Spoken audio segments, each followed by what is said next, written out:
It is 10:02. Good morning from the Circus Sports at the Mint Kentucky Downs studio. I'm Lucas Panzica. In NFL news on Monday, the Chiefs acquired quarterback Justin Fields from the Jets in exchange for a 2027 sixth-round pick. The 49ers signed free agent wide receiver Christian Kirk on a one-year deal, and Darius Slay retired after a 13-year career in 6 Pro Bowls. Also, former Titans wide receiver Van Jefferson is signing with the Washington Commanders as a free agent. The men's NCAA tournament officially begins today with the first 4. UMBC and Howard fight for the 16 seed in the Midwest region. That tips off at 5:40, and it's Texas and NC State playing for the 11 seed in the West at 8:15. You can hear the Westwood One coverage picking up at 6 right here on The Zone. The World Baseball Classic final is tonight in Miami. The United States taking on Venezuela. First pitch is at 7 p.m., and the Nashville Predators 5-game road trip ends tonight at the Winnipeg Jets. Puck drop is at 7. The Preds currently 4 points back of a wild card spot. For all your foundation repairs and waterproofing needs, visit USSTN.com. Breaking news at once on your home for the Titans and Vols. This is 104.5 The Zone.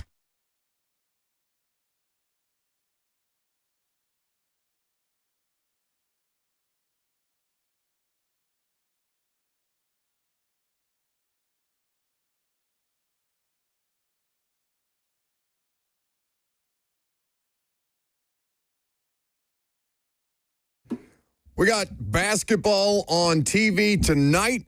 Get the March Madness going a little early. We have some free agents to discuss where the top 100 is slowly being whittled down, depending on which top 100 list that you're looking at. Happy St. Paddy's Day to you. If that's something you celebrate, we're happy to have you. On Facebook, YouTube, Twitter, and Twitch for the next 3 hours, there is not a single one of us that wore green today. So I guess the show is agnostic on St. Patrick's Day. Not even a little bit. Robert, no love for your Irish ancestors? Are you the most Irish among us? My heritage is not a costume for you guys to consume once a year. So you are anti, not St. Patrick's Day, but you're anti people of all ethnicities, races, cultures, celebrating, co-opting your culture for a reason to get drunk, not even on the Tuesday, but on the Saturday prior. If there's 2 people I can't stand, people that are intolerant of other people's cultures and the Dutch. Never gets old. So let me get this straight. You can appropriate me, but I cannot appropriate your culture. How have I appropriated your culture? Oh, let me count the ways. How many times have you ripped off an incredibly offensive and cartoonish Italian accent on this show? When have I ever done that? That's what I'm talking about. You're being ridiculous. I can't work in these conditions. Come on, Lucas. That's not appropriation. It's just making fun of you. That's appropriation. I feel like it's very appropriate.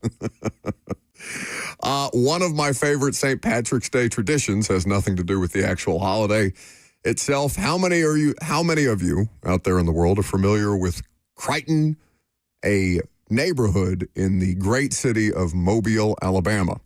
Because that is one of the seminal St. Patrick's Day moments in this country's history. We know where you're heading. As we approach 250 years of the United States of America, I might argue that there is not a more iconic moment than the hunt for the Crichton leprechaun. Do you have the audio? Well, just in time for St. Patrick's Day, crowds are coming by the dozens to get an up-close view at what some say is a piece of Irish folklore. Some people in the Crichton area of Mobile say a leprechaun is taking up residence in their neighborhood.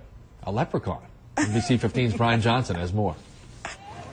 Curiosity leads to large crowds in Mobile's Crichton community. Many of you bring binoculars, camcorders, even camera phones to take pictures. To me, it look like a leprechaun to me. All I gotta do is look up in the tree. Who else seen the leprechaun say yeah? They didn't see no leprechaun. The best part is when he looks at the camera, he's like, yeah he shrugs. he's got a full grill in. He's like, if y'all see the leprechaun, say hey, hey. Could be a crackhead. Yo, wait, don't spoil it yet. I thought we were just playing the one clip. Eyewitnesses say the leprechaun only comes out at night. If you shine a light in its direction, it suddenly disappears. This amateur sketch resembles what many of you say the leprechaun looks like. Others find it hard to believe and have come up with their own theories and explanations for the image. My theory is it's casting a shadow from the other limb. Could be a crackhead that got hold to the wrong stuff. And it told him to get up in a tree and play a leprechaun. We're going to get down to the bottom of this. Yeah, it's still on there, guy. Don't be afraid. Don't be afraid. They're about to intro this dude. He is like he introduces himself as like a lifelong leprechaun hunter. Like, don't be afraid. Don't be afraid. This is the guy with the flute. Yeah. Are we still playing it? Yeah, hold on. This guy helping to direct traffic says he's prepared for his encounter with the leprechaun. He's suited up from head to toe. This wars off spells right here. This is a special leprechaun flute, which has been passed down from thousands of years ago from my great-great-grandfather who was Irish. I just came to help out. Others just came to get lucky in hopes a pot of gold may be buried under this tree. I'm going to run a backhoe and uproot that tree. I want to know where the gold at. I want the gold. Give me the gold. I want the gold. This is Brian Johnson, NBC 15 News. God. Now, I want to... Give me the gold. I want to walk through every part of that, okay? So Brian Johnson at NBC 15 News, is that what he said? What do you think finding a Brian Johnson is going to be so hard in news? It's impossible. I would like, because AL.com did a 10-year anniversary, write-up of this story, of the Crichton Leprechaun. What do you think Brian Johnson's reaction was when I assume he's somebody who aspires to do serious broadcast journalism, and a lot of times I feel like in local news you get some puff piece type of stories. You get some stuff that may not exactly be the most hard-hitting. But whose idea was it to thoroughly investigate with all the resources that the local Mobile, Alabama NBC station has? Let's go hunt down this leprechaun story, kids. I mean, that's the beauty of local news. South Alabama Athletics, which is, of course, located in Mobile, has tweeted in celebration, "Who all seen the leprechaun say yeah?" with the picture of the sketch. Says, "Happy St. Patrick's Day." It's my favorite St. Patrick's Day tradition. Somebody in the chat said that I'm the bleep hole who orders a tequila soda on St. Patrick's Day. That's correct. Do you feel compelled to drink whiskey or Guinness? Not a Guinness guy. You just have to go get green food coloring. Anything. And just like put a little bit in your drink and go on. Yeah. What if I have lime in my tequila soda? Does that count? No, it does not count. They didn't have limes. In Ireland? Yeah, just scurvy was rampant. No vitamin C, no citrus plants. Like you can garnish your meal with a potato. Yeah. that would be cool. A potato skin. A potato skin. It's like, they you know how they like put the lemon wedge? Like they have like look how artistic this is. They like circle it around the rim of the glass. Yeah. Like waft it around the drink. Why does it have to happen on Tuesday? Well, that was the thing, because I told you I was at a couple of bars on Saturday, and literally everyone is dressed in green. People celebrated it Saturday. And your guys' rebuttal to me turning my nose up at the people that were wearing green on Saturday, when in fact is it a holiday? It's not really a holiday, is it? Like people don't get off work for St. Patrick's Day. No, they don't care. Okay, so it's just a day. They don't care about us. They don't care about my people. I mean, yeah, you do it. If it falls on a weekday, it's going to happen either the weekend before or the weekend after. And that's just how it works. The weekend and after. The weekend and after? And after. What are you trying to say? I don't know, man. I have no juice today. What's wrong? I'm juiceless. This is a dangerous road for us to go down, talking about who squeezed the juice out of you. It's nothing about that. I don't have it today. You know, when partners are like, marriage is not a 50-50. Sometimes I tell my partner, I don't have much to give today, and they carry my 50%. I'm just letting you know, my juice is squeezed. I am a lemon rind. I have been expressed for all that it can be expressed out of me, and it's all your fault. So we have to carry your 33.3% today, is what you're saying. Whose fault? I'll still push the buttons. Why is it our because fault I that we asked don't last have... night for you to bring your Switch. What time did you text me? What time did you text me? Bring up the receipts right now. Because anything hold on. What? Ain't nobody going to tell us we got breaking news? Dadgum, y'all. Y'all, we're better than this. We are really better than this. We're over here talking about leprechauns, and we got big trades going on. Oh, the Broncos are pulling a post-free agency blockbuster, trading for Dolphin star Jalen Waddle. Premium draft pick compensation is expected. Jalen Waddle headed to the Broncos. All right, so back about this Pokemon thing. I asked you last night to bring your Pokemon. At what time did you text me? I'm pulling it up. Okay. What's our chat called? The cat chat. Cat chat.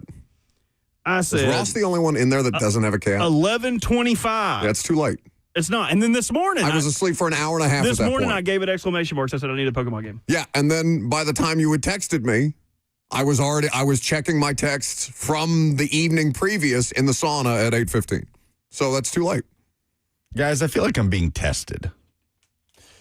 Ramon left a bag of Reese's Minis, and there's one remaining. Oh. This feels like... So Ramon... Well, that would be like nothing to him. He's like a giant. No, but... it feels like a test. Well, no, it feels like a trap. Well, because if there were like 10, then I could easily eat like a couple, and, And nobody would be the wiser. Exactly. But there's one left. So do we think that Ramon is now conspiring with Slay to try and poison the two of you when you eat Slay's snacks? Well, they left that peanut butter back there that's just labeled peanut butter. And it looks also suspicious. It was very suspicious. Well, it's a white label. It's suspicious because Robert opened it and it looked like somebody's genitals had been dropped into the peanut butter. Well, I sampled it so everyone can be safe. Okay, but how did you sample it? Did you sample with it? my mouth? Okay. I tasted it. Don could have left this too. We can split it and share the blame because if I'm guessing, if they poisoned that one small Reese's, there's only one dose of poison in it. So if we split it, both you and I would just get terribly sick. Yeah, we could just go home. Just a tummy ache? Yeah. Just a tummy ache for the rest of the day? Jalen Waddle is 27. He is coming off a season of 910 yards on 64 catches, 6 touchdowns, a step up from his career low 744-yard season in 2024. And I guess we'll see what the compensation is from Denver. So he joins a wide receiver room that includes Cortland Sutton. Who's the rookie that was good for them last year, the Broncos? Rookie wide receiver? The Broncos. Broncos? That's what I said. The Broncos. We're going to find out. I'm pulling it. Troy Franklin. That's what I was trying to think. From Oregon. So we have not yet seen compensation. If compensation becomes available, as I'm sure will at some point today, we'll let you know what that situation is. But his contract, the contract that he signed, it was 3 years, $84.75 million back in. Okay, I got picks. What do you got? This is a lot.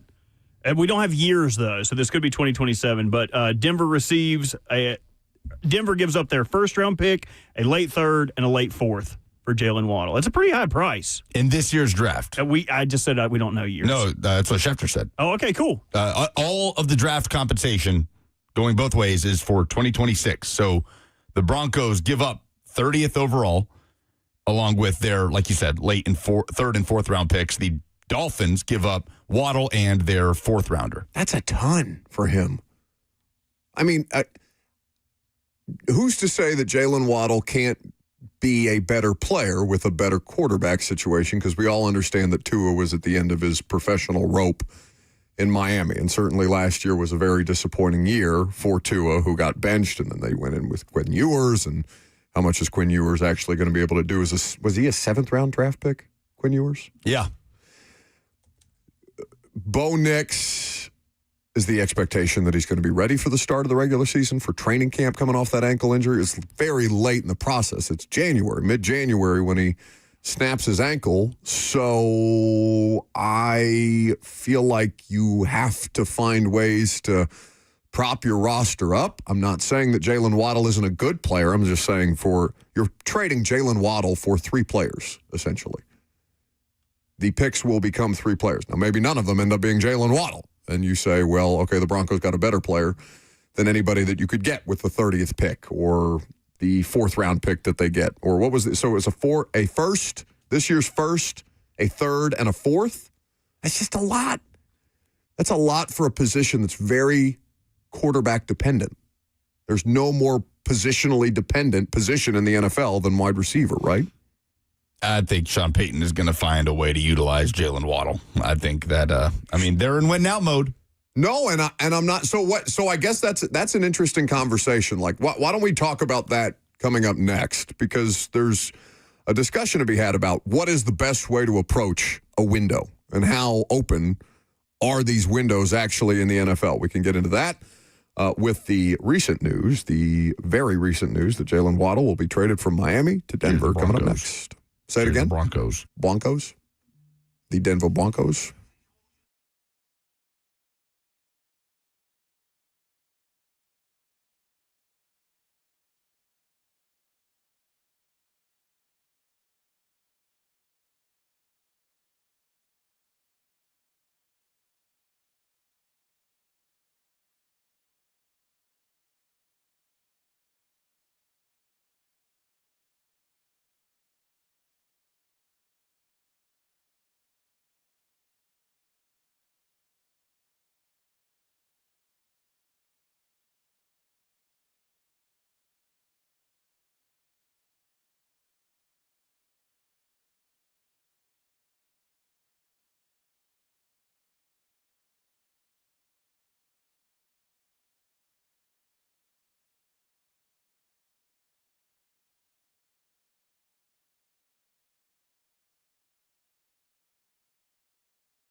Welcome back to the show, fueled by Hattie B's Hot Chicken, the best hot chicken in the world.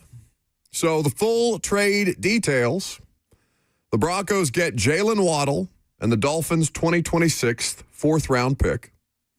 The Dolphins get the Broncos' 2026 first-round pick, which is 30th overall, a third-round, and a fourth-round pick also in this year's draft.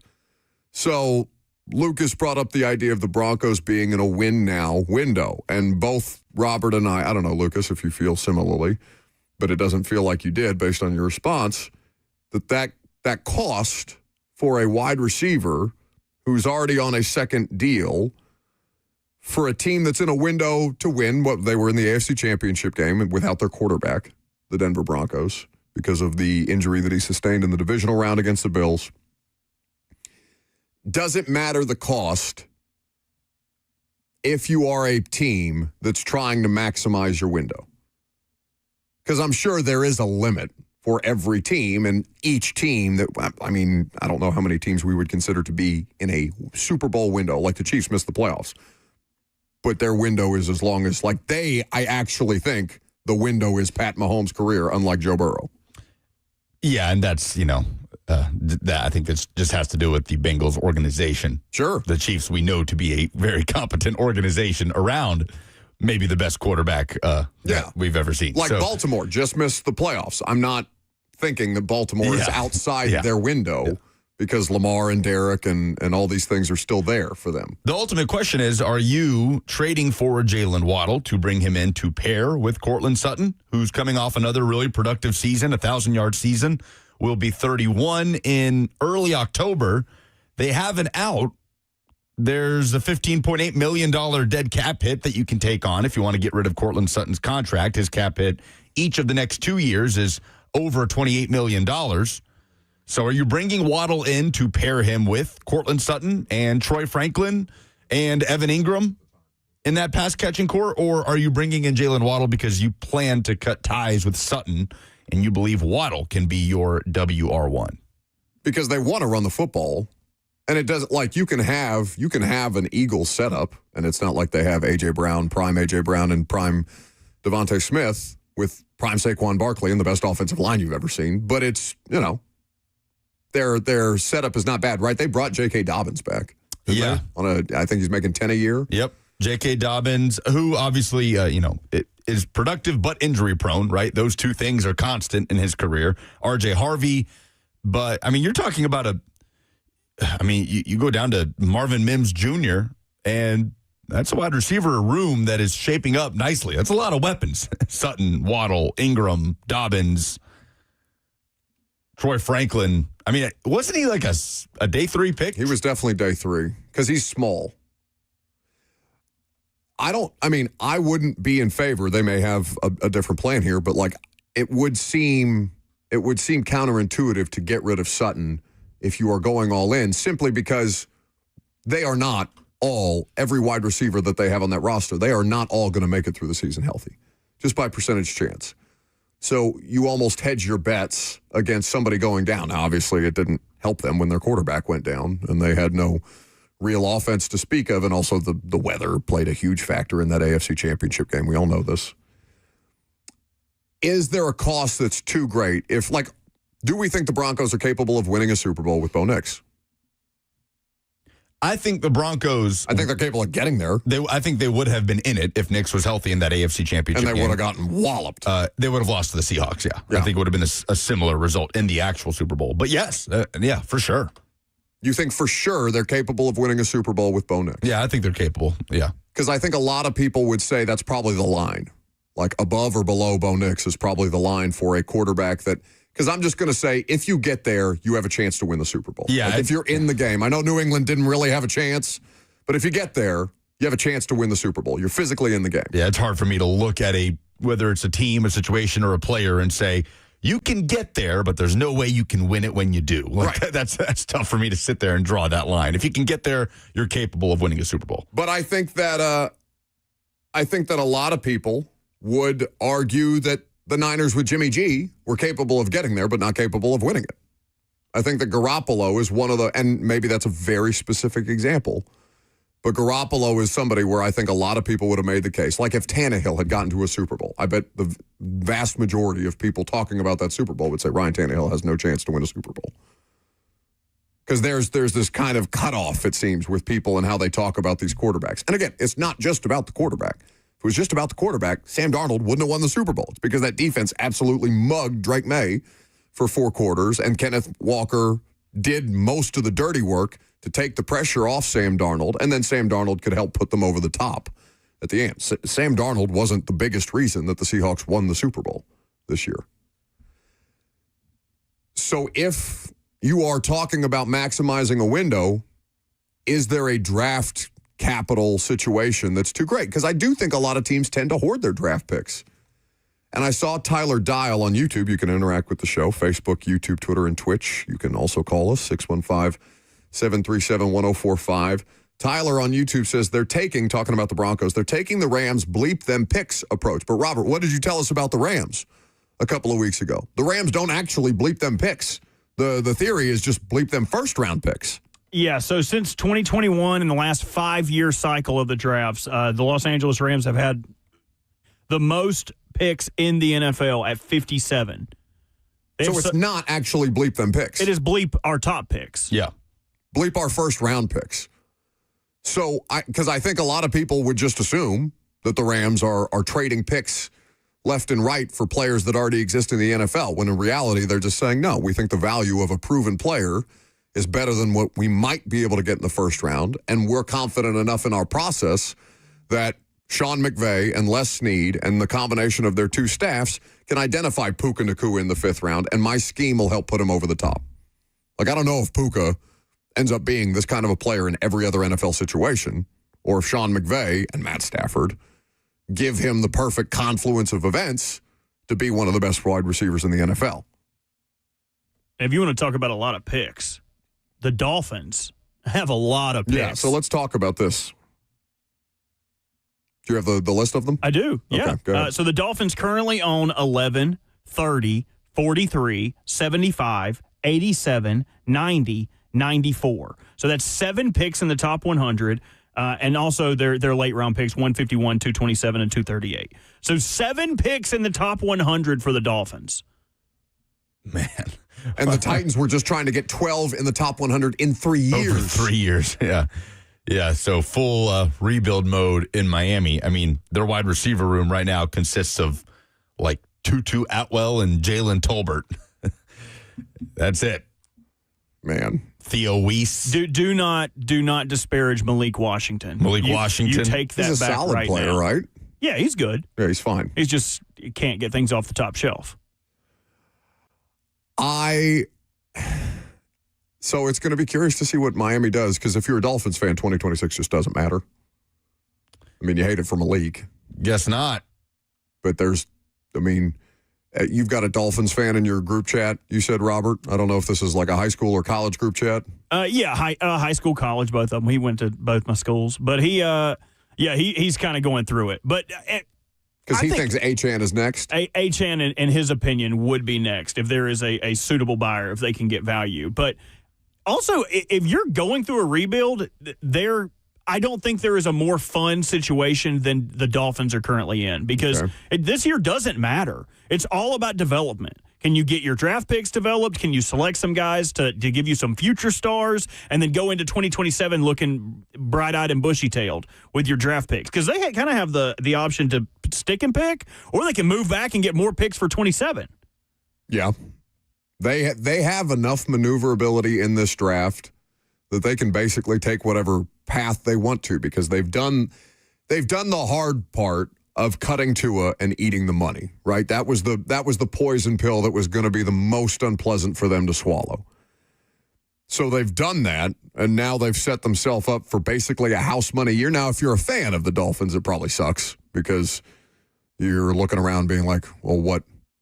Do I even pay attention to my favorite team this year? Unless you truly do care about the development of the young players. And if you're a fan at the end of the day, I'm sure there is a percentage of the Dolphins fan base that will either maybe not show up. I mean, they barely show up now. But that will watch these games and be like, okay, kind of like Titans fans have the last couple of years. Let's see what we've got. And I know Titans fans were hoping that Cam Ward would take them to a higher level of competitiveness. I'm not saying a winning record or anything like that in his first season, but to go back-to-back 3-14 was the most disappointing part about this experience because, yeah, you could stick around and watch the young players, but the young players were being failed at every turn by the coaching staff that got fired 6 weeks in. And there's no chance of that happening in Miami because they just hired a new coach. What would Achane be worth? To a playoff team, probably a late second, because you still have – he's not on the final year of his rookie deal, right? I think I believe he has 2 years left. And even if he had 1 year left, probably a late second to a third-round pick, somewhere in there. But it would only make sense for a team that is on the cusp. Just needs one. Yeah, you don't trade for a running back if you're a bottom 16 team. I think I love this if I'm a Broncos fan. Like, let's go. Let's have some fun. Yeah, because even in this situation, it's different than the Colts, right? Because the Colts gave up multiple first-round picks to go get Sauce Gardner, and then their quarterback fractured his leg, and then your season goes nowhere. This, if you're looking at a situation where you've hedged your bets in the wide receiver room, and you end up, we'll see if they end up keeping Sutton or not, depending on how this goes, you've just bought yourself a little more leeway, because if your quarterback goes down, you're bleeped anyway. But you've got the defense. You've got the depth on offense. You've got one of the better offensive line units in the sport. You feel pretty good about bringing J.K. Dobbins back. I know their running game evaporated after J.K. Dobbins got hurt. So maybe that's something they're able to supplement through the draft. And it's not like you're going to have a hard time finding a better backup quarterback situation than Jarrett Stidham. It's just what it is. Yeah. Sean Payton's got a new deputy in Davis Webb, getting that promotion after being talked about as a head coaching candidate at the age of 31. The hype was real for the Broncos last year, and it's going to be the case again. Do we expect them to be they'll be the betting favorite, right, in the AFC West? Yeah, because I don't know that Pat's going to be ready at the start of the year. Yeah, right? there are too many questions there in Kansas City. It would be, were they favored over the Chargers last year? I can't remember who they was were favored. Pretty big favorites. Yeah, I know people were big on, hell, you picked the Broncos to win the division, right? I think I had them in the Super Bowl in our preseason. Or no, I had them losing to the Ravens in the AFC Championship. We all had I think you and me both had the Bucs and the Ravens in the Super Bowl for all the good that did us. So it's an interesting conversation about the window to win because it's different. So let's say the other reported detail on that is that the Broncos were never really in on A.J. Brown. I saw that Diana added that note. And who else reported that the Bills offered a first at the deadline? Ari Myrov did. Okay. Last year at the deadline, they offered Last year at the deadline. But they didn't want to trade within the division. Yeah, that makes sense. But I think now you look at what wide receivers are going for, at least young wide receivers, young-ish wide receivers. The Bills gave up a 2026 second-round pick for DJ Moore and a fifth. Denver gives up a first, a second. Oh, okay, and I didn't see this. Denver also gets a fourth-round pick in the trade. I missed that. So a fourth-round swap, essentially, and then you give a first and a third for Waddle. What would you guys rather have? In a vacuum, would you rather trade your second-round pick for DJ Moore? To go with Josh Allen. Right.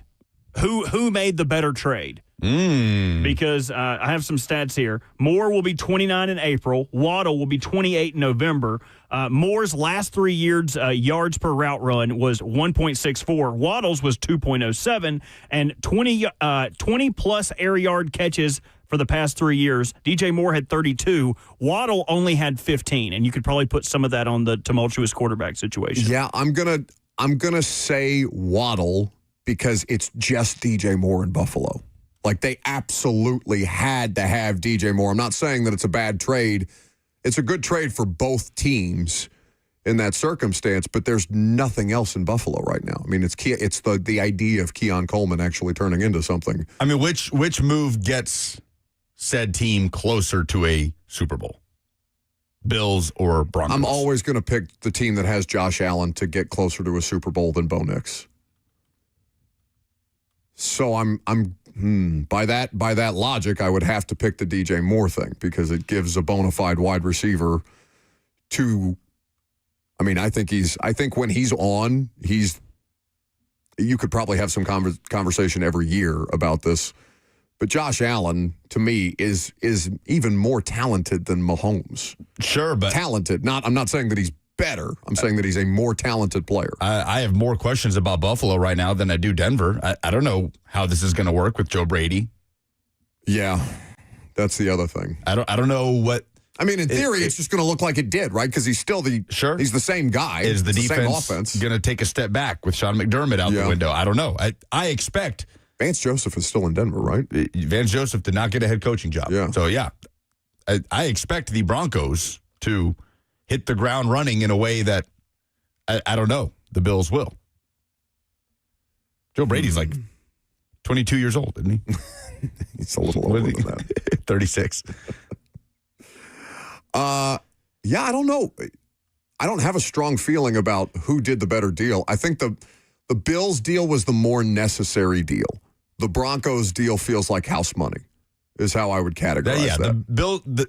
Yes, Buffalo needed that kind of player more, which is why for Denver, I feel like it's more of a put you over the top kind of situation. What do we have to give away for Oh No?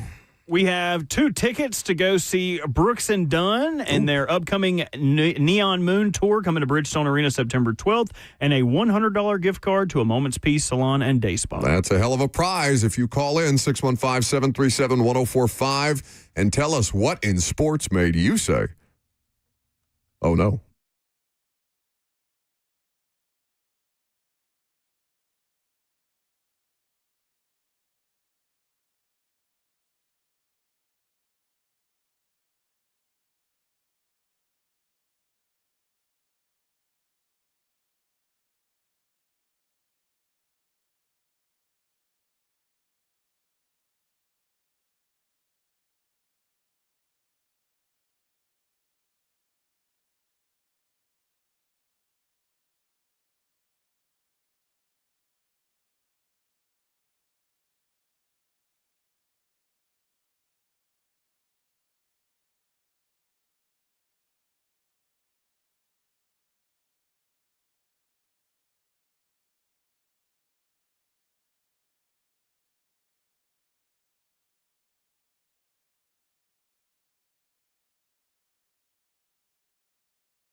for the opportunity to win 2 tickets to the upcoming Brooks and Dunn show, plus a $100 gift card to a Moment's Peace Salon and Day Spa.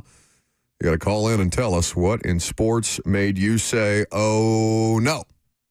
Go around the room, get your phone calls here in a second. Have either of you ever lost your shorts or pants in a public setting?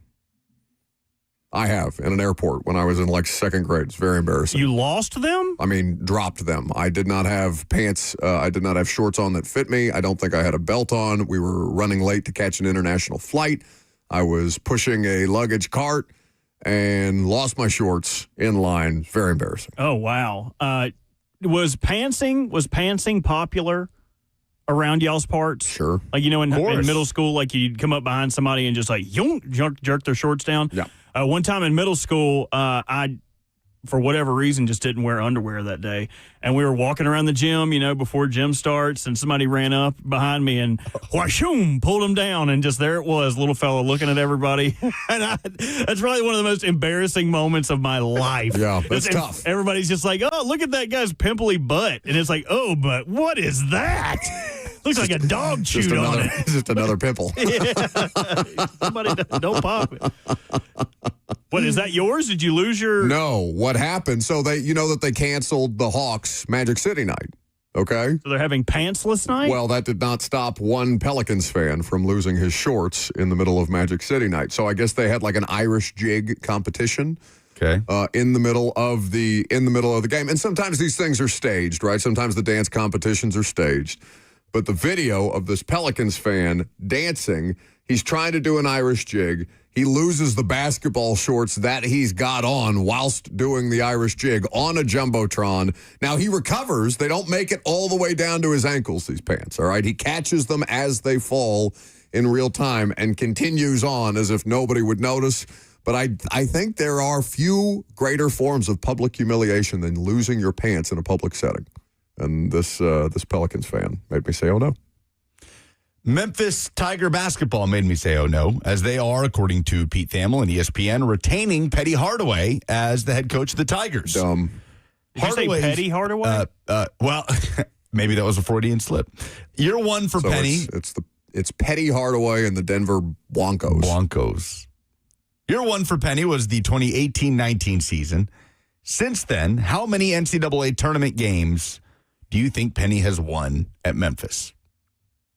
2. 1. Yeah. 1. He's made 3 in the 22, 23, and 25 editions of the tournament. He has not won a tournament game since 22. Memphis was atrocious. It was the first year this season that he did not have a 20-plus win season, but they fell off, went 13-19. According to ESPN, after multiple meetings with the administration, Hardaway presented a plan for next season, which will be his 9th, according to sources. His return for next year will include changes on the coaching staff and hiring a general manager. Yes, the plan for year 9 will do the trick for Penny Hardaway. I thought the standard at Memphis was deep runs in the NCAA tournament. Apparently not. Have you watched a Memphis game recently? They just happen to be on TV Not the other since day. like last season. The FedEx Forum?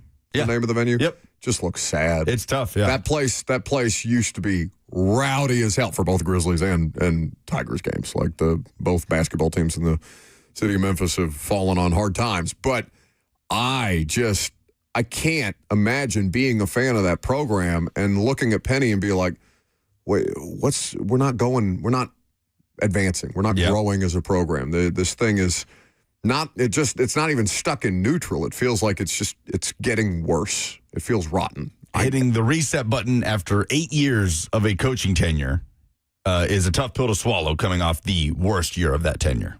Yeah, man. For what? I mean, unless you don't have I don't know what his buyout situation is, unless you're scared of the buyout. Or afraid of firing a legend. I don't know. No, you can't. If that's the reason, that's loser behavior. Just cut bait, okay? That kind of crap pisses me off. Did you come to a point with Tennessee where you were getting irritated by the fact that Phil Fulmer was just kind of allowed to walk out the door at his own leisure? Because they didn't fire him. Oh, not really. It didn't bother you? Not really, no. I was like, get him out of here, but make sure he's okay. Make sure there's a nice safety mat there for him. Oh, see, I would have two-hand shoved Mike Woodson out the door faster. It would have been elder abuse. Go ahead, Robert. Mine, oh no, is I'm an idiot.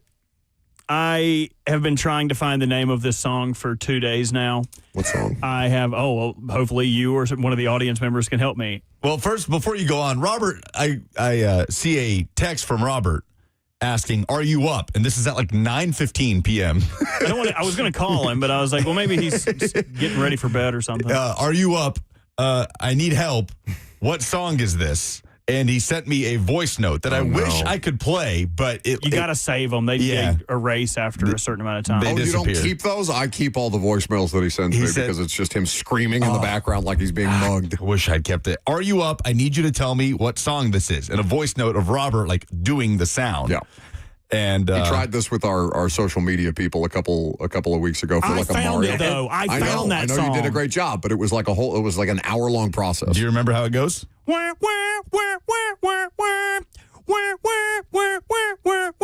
It's like in a car commercial or in a commercial, but it's like an electric guitar riff. And I tried to Shazam it on Siri. I tried to ask ChatGPT's voice thing, and it kept interrupting me. And I finally got it to listen to me. And I'm like, okay, this is how it goes.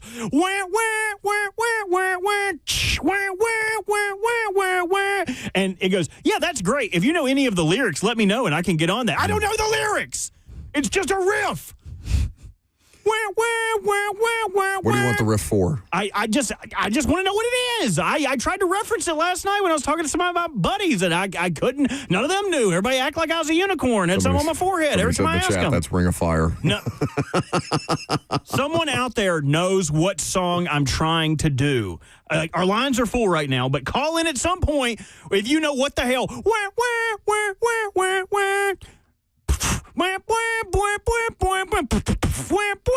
And it gets like really intense. Every time I try to look it up, they're like, do you mean have you ever drove a Ford into a gas station and asked them if they ran out of bologna sandwiches? This is what it feels like to drive a Ford. Like that. I'm not looking for that. I'm looking for like I need that. I literally pulled up my Google search history. Song in car commercial that goes song that goes It keeps thinking I'm saying we. I'm not saying we. I need the song. I just need it. Take a breath. Driving him crazy. Take a breath. 615-737-1045 is the number. What in sports made you say, oh no? Remember to stay on hold for the chance to win those Brooks and Dunn tickets. Let's start with Steve in Nashville. Hey, how you doing? Good. What makes me say whoa about sports is Mitch Trubisky and Patrick Mahomes were both drafted in the same year, and now they're on the same team. Whoa, how does that happen? It didn't. I see what he's doing. He just hung up. Whoa! This is what made me say. What made me say whoa in sports. All right, whoever wins has to say that. I liked the creativity. You accidentally put Dan on, so let's go Dan in Lewisburg. Okay, Dan, what's your oh no? Do better. Hey, mine is real simple here today, gentlemen. The biggest bonehead of all time, Aiden Holloway, University of Alabama basketball player, making buku money, and he's got to get out and sell weed and get his ass busted. Now he's going to have to do some time. Tell me that ain't a dumbass move. Yeah, pretty bad. Pretty dumb. 964 grams of marijuana. Ah, he found it. Healthier on road. Supported. Who found it? Jay found it. Oh, seriously. Always Jay to the rescue. It wasn't even a car commercial. It was for a peptide. Man knows ball. That's crazy. Well done by Jay. All right, so Dan with the basketball, the Alabama point guard, Aiden Holloway. By the way, Aiden Holloway, according to Nick Kelly of AL.com, told police he, quote, only smokes. So much weed. No, it's just for me. Okay, but like for somebody who smokes on a daily basis, is a pound a lot of weed? I don't know. 2 pounds. I'm not going to implicate 2 pounds is a lot of weed. It's a lot of weed. Oh, yeah. Now we're not going to implicate ourselves. It's a little late in the process for that, bud. Let's go with, all right, good submission by Dan. Let's go with Tim in Hendersonville. Yes, my oh no is actually the Alabama point guard getting felony possession of marijuana as well, but Dan beat me to the punch. Okay, we appreciate your efforts. Let's go with Eric in Nashville. Hey, guys, and Buck already told Rob that I didn't care about the prize, but my oh no involves you, and I know you didn't mean to do this, so it was near the end of the program last Tuesday. You come back from commercial break, and you played a PSA talking about, reviewing the events of the show last Tuesday. In the process of playing a PSA, your mic was open and your voice came out over the airwaves. You didn't say a curse word or anything like that, but I figured I'd let you know. I don't think you meant for that to happen, but stuff like that happens from time to time. So that's my old dope. Y'all guys take care and we'll talk to you soon. Dodged a bullet. A hot mic session. Who do I yell at? Ross? Whose fault is that? Somebody. Okay. We'll smoke them out later. Jordan in Nashville. My oh no is Juan Soto, who plays for the Dominican Republic. After losing to Team USA in the WBC, we show the world who's the best team in baseball. That's all I got to say. Juan Soto, meet Nathan McKinnon, sword losers. Finals tonight, USA and Venezuela at 7 in Miami. Those environments have been electric. Tough for me to not pick Dan. Yeah. Dan with the Alabama. Aiden Holloway. Okay, well done. By Dan, he gets the $100 gift card to a Moment's Peace Salon and Day Spa and 2 tickets to Brooks and Dunn. So enjoy the show. Appreciate you guys participating. We've got an NFL bracket, March Madness style, that we're going to walk through coming up next.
11:03. Good morning from the Circa Sports at the Mint Kentucky Downs 104.5 The Zone studio. I'm Lucas Panzica. NFL trade news this morning. The Denver Broncos have acquired wide receiver Jalen Waddle in a trade with the Dolphins. Denver also receives a 2026 fourth-round pick while sending a first, a third, and a fourth from this year's draft to Miami. Also, free agent wide receiver Hollywood Brown reportedly is signing with the Eagles on a one-year deal worth up to $10 million. The men's NCAA tournament officially begins today with the first four. UMBC and Howard play for the 16 seed in the Midwest tonight. That tips off at 5:40. And then it's Texas and NC State playing for the 11 seed in the West at 8:15. You can hear the Westwood One call right here on The Zone starting at 6 p.m. The World Baseball Classic final is tonight in Miami. The United States taking on Venezuela. First pitch at 7 p.m. And the Nashville Predators 5-game road trip ends tonight at the Jets. Puck drop at 7. The Preds currently 4 points back of a wild card spot. For all your foundation repairs and waterproofing needs, visit USSTN.com. Breaking news at once on your home for the Titans and Vols. This is 104.5 The Zone.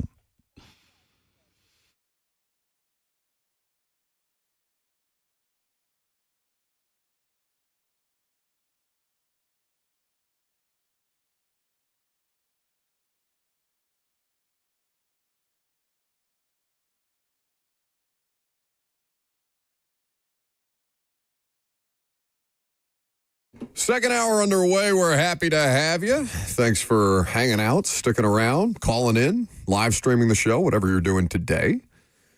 615-737-1045 is the number if you would like to participate at any point. The F&M Bank chat is also available to you if you would like to live stream, like I mentioned, on Facebook, YouTube, Twitter, and on Twitch. So we have spring football practice that is getting underway.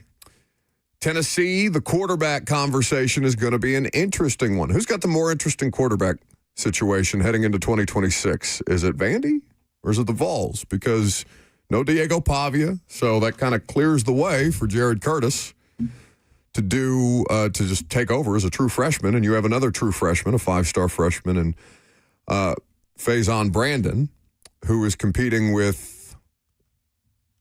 It's not Jake Merklinger. Who's the other one? George McIntyre. George McIntyre. Thank you. The turd slinger is at UConn. The turd slinger is at UConn. Okay, very good. It's not Jake Merklinger. Who's the other one? Come on now. George McIntyre. The redshirt freshman who is competing with Faison Brandon. Ryan Staub's in that room as well, the Colorado transfer. This figures to be a 2-horse race. Josh Heupel has said it is an open competition, but that is a fair question. What is the more interesting situation? Because we know Jared Curtis is going to start for Vanderbilt. It is a question of how will he fare as a true freshman in the SEC. We know how talented he is. We know how much pretty much every program in the country wanted him, including Georgia, who he was previously committed to. He would not have been starting at Georgia in year one. Gunnar Stockton is back in Athens. So how Curtis fares thrown into the fire in 2026 versus who will emerge between McIntyre and Brandon at Tennessee, figures that George McIntyre is the guy that will be in the driver's seat. He just has a year under his belt in the system. Josh Heupel has not been one to throw young quarterbacks out there like that. So I think it would take a pretty heroic spring and summer and fall camp for Faison Brandon to surpass George McIntyre in this thing. But McIntyre and Brandon have been meeting with the media today. So because you hedge your bets against the idea, so let's say you went with Faison Brandon, would you then, in all likelihood, lose George McIntyre in a transfer situation, and then you have no real depth, no real player to lean on in that situation? And you kind of just you put yourself in an all-in or very much out circumstance if that's the direction that you go. So it would make sense that that's the direction that Josh Heupel would end up going. Obviously, Josh Heupel was asked about this yesterday at his press conference by our buddy Adam Sparks of the Knoxville News Sentinel, and Heupel gave his thoughts on the ongoing quarterback competition. Yeah, it is open. We had that conversation with all of them as we started the winter when they all arrived here. I had that conversation again as we were wrapping up our winter before we got into spring ball. We've had a couple of those battles. You guys know that we always communicate with those guys openly, transparently, communicate with those guys together. Don't expect a guy to be named here during the course of spring ball. I think it's important that all the guys in that room learn and grow throughout the course of spring, also have a chance to go back, in your summer months, digest it, reinstall, and come back a much better player and compete and earn it in front of their teammates as you get into training camp. Can you and Joey be patient? How do you practice patience versus pushing these guys, knowing they're young, they haven't played, but one of them is going to start? How can you balance those two things? You're patient in understanding that just like every player inside your program, there's going to be growth. There's going to be mistakes. What you want to see is them not making the same mistake twice. Constant growth in what they're doing and how they're controlling things at the quarterback position. The patience part, I think, that's how that correlates. You have to push them in what they're doing on the offensive side of the football. Does that mean that everything's in during the course of these, 15 opportunities that we have in spring ball? Well, not necessarily, but you have to force feed those guys and expose them to what you're going to need during the course of the fall. So that's Josh Heupel on the Vols quarterback competition. Robert brought this up in my ear while that audio was playing. Where are they on the George McIntyre strength and conditioning program, right? Because there was an emphasis on him needing to put on weight. He has talked about it. He was meeting with the media earlier today. This is from Ben McKee of GoVols 247, tweeting that McIntyre says he weighed 182 pounds when he arrived at Tennessee from Brentwood Academy. He hit the 202-pound mark the other day. And he has been told, George McIntyre, that Tennessee wants him to get to 210 before fall camp. We talked with Mike Keith last week at Bridgestone about Derek Owings, the Vols' new strength coach, performance coach, coming over from Indiana. And I imagine Owings and McIntyre are going to be best friends for the next few months. You're with me now, son. Yeah, I don't know that there is a player in that building that Derek Owings is more important to than George McIntyre, to add to that frame, what is already a towering frame. He's got a good arm. The question is durability. Can George McIntyre be built up to a place where he is physical enough to take the hits that you take as a starting quarterback in the SEC? So, like Heupel said, we'll see. There won't be any decision after spring ball. We'll just see if anybody can separate at all, right? What kind of conclusions we can draw from the spring game coming up. But offensively, they broadcasting the spring game? You know what? That's a good question. As I was talking about that in my mind, I'm wondering if they are going to broadcast. Interrupt you, but no, I don't know if they are. Let me double check that. We'll see if it'll be televised because it wasn't last year, right? Last year was not televised. Correct. It is free admission. I'm not seeing anything about a broadcast. So I do think less and less you're going to see spring games being broadcasted with tampering being an issue. But now you can hear it, right? The Vol Network did broadcast it last year, and obviously there was high drama around the spring game because we had just heard about the Nico stuff literally the day before. The first time Heupel spoke on it was pregame of the spring game. But there is one thing that I feel like a lot of fans kind of forgot about. It got lost in the shuffle of the college football news cycle. There is no spring portal. The portal does not open after spring practice for the first time since we've had a transfer portal, right? So you don't have to sit there and worry about a guy emerging, having a really nice spring, and then having multiple weeks and an opportunity to once again leverage you or whoever else into more money. You know what I mean? Like a running back has a great spring ball, and then he bolts to go to Cal or something because they're ponying up a little more. That was a really random and weird example. But no spring portal this year, which is a positive thing, I think, for coaches and fans alike. But offensively, Tennessee depth chart-wise is fairly set, right? Your wide receiver room, offensive line situation, it's all about the quarterback. And defensively, they've got a lot to sort out with many of the incoming transfers coming in on the defensive side of the ball. Does that surprise you that it is that much like seesawed into George McIntyre's possession of the quarterback job? In terms of him being the favorite? Yeah. Like over a 5-star that you'd probably like to hold on to. Does that surprise you at all? I might be overstating it too. I just say that because he has a year under his belt. Theoretically, in the FNM Bank chat says it's your buddy Jay.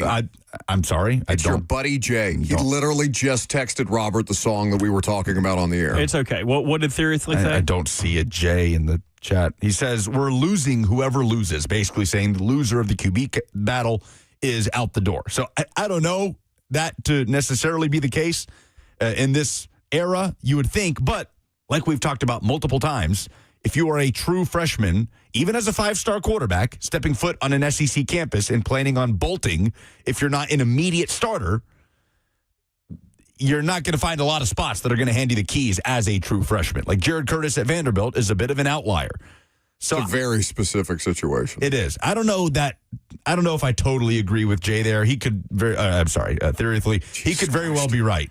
But I would give the advantage, the nod right now to McIntyre, simply because of the experience he has in the system. But Brandon may be too talented to keep off the field, and the coaching staff will have a better gauge than any of us on what those guys will be thinking if one of them does lose the quarterback competition. But they have to do what gives Tennessee the best chance to win now in 2026. Because if George McIntyre gives you a better chance to win than Faison Brandon, well, George McIntyre can still be your starting quarterback in 2027. Like, he's not going to be draft eligible after this year. So the hope is whoever wins this competition will be your starting quarterback for at least the next 2 years. Because as we've talked about, Josh Heupel has yet to have back-to-back years with the same guy starting week 1 at the quarterback position.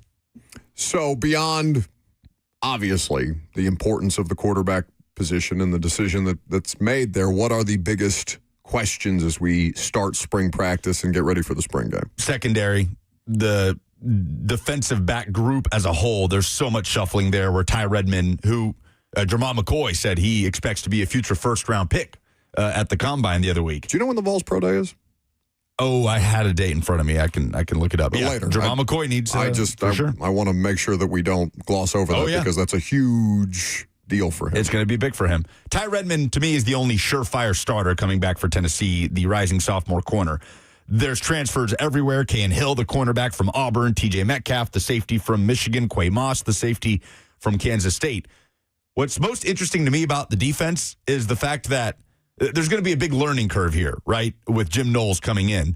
And there's multiple transfers coming in at multiple levels of the defense that are going to have probably a better grasp of a Jim Knowles defense than a lot of the foundational returning guys like Jeremiah Thielander and Arion Carter and some of these other guys, because Coleman, the edge rusher from Penn State, Xavier Gilliam, the defensive lineman, Amari Campbell, the linebacker, played for Jim Knowles at Penn State last year. So they're getting their feet under them. They're learning UT. They're learning Knoxville. But they could very well have a better grasp of this defense that has developed a reputation for being a bit difficult to wrap your head around. I was laughing yesterday just because I saw some videos of Jim Knowles coming out from the practice. One, it's interesting to see him in 3 different sets of team gear, Ohio State, Penn State, and then Tennessee year over year over year, but also because of the way that he stalks the practice field. Did you notice this? He's got, he's an older gentleman, right? So he's got a little bit of a hunch to him, and he's got his arms crossed behind his back as he's walking up and down the field. He's just very, it looked like he was very dialed in, very locked in on the start of spring ball, which is, of course, something that you want to see, I guess. But it was just funny to see him stalking the sidelines that way. It is a bit of an overhaul defensively for Tennessee, and that is obviously going to be a huge, huge point of emphasis after a pretty brutal 2025 season and Tim Banks being fired. But obviously the quarterback battle is what will have the spotlight heading into the spring game. I hate to put you on the spot here. I don't know if you've read anything about it, but did we get an update on Arion Carter? I know it was a big deal, him coming back to school. And it was an undisclosed injury, so we don't even know what he's really battling through? Or? No, it was a toe. Okay. All season, it was double turf toe for a while. Yeah. So what I read this morning on Rocky Top Insider was linebacker Arion Carter was not practicing with the team. No reason to panic, though. He's dealing with an injury that he is recovering from to start spring ball. Josh Heupel confirmed during his press conference that Edwin Spillman and Amari Campbell looked like the leaders you'd hope in his absence as well. So just a very surface level update. A lot of linebackers in that room. That could very well be the strength of the defense when it's all said and done. 615-737-1045 is the number. You can call that number and answer this question that we're going to pose to the room and pose to you as well. There are 5 teams who are at the very top of the draft, and Kyle Brandt made a huge stink about he thinks one team out of those 5 will make the playoffs in 2026. And he made his thoughts known very much so at the Titans uniform release on Thursday. So we're going to have that conversation amongst ourselves. You're welcome to chime in. I'm Buck Rising. It's 104.5 The Zone.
You know, I give you hell about your impressions or how you try to manifest people helping you find songs by singing them into the microphone when it's just a beat. You did a pretty good job on this one. I feel like I was spot on. I'm not saying I would have found it, like the fact that Jay went full Rain Man and was able to determine, seriously, based on your terrible singing, that this was the song you were seeking. Also, for what purpose? What is the purpose of the song?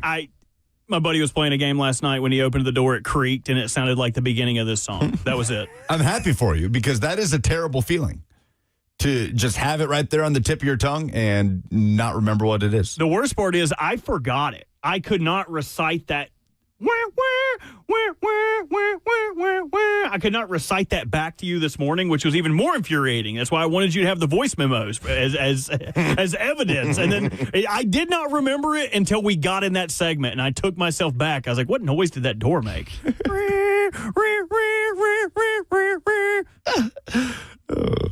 Okay, so the NFL draft is a little more than a month out.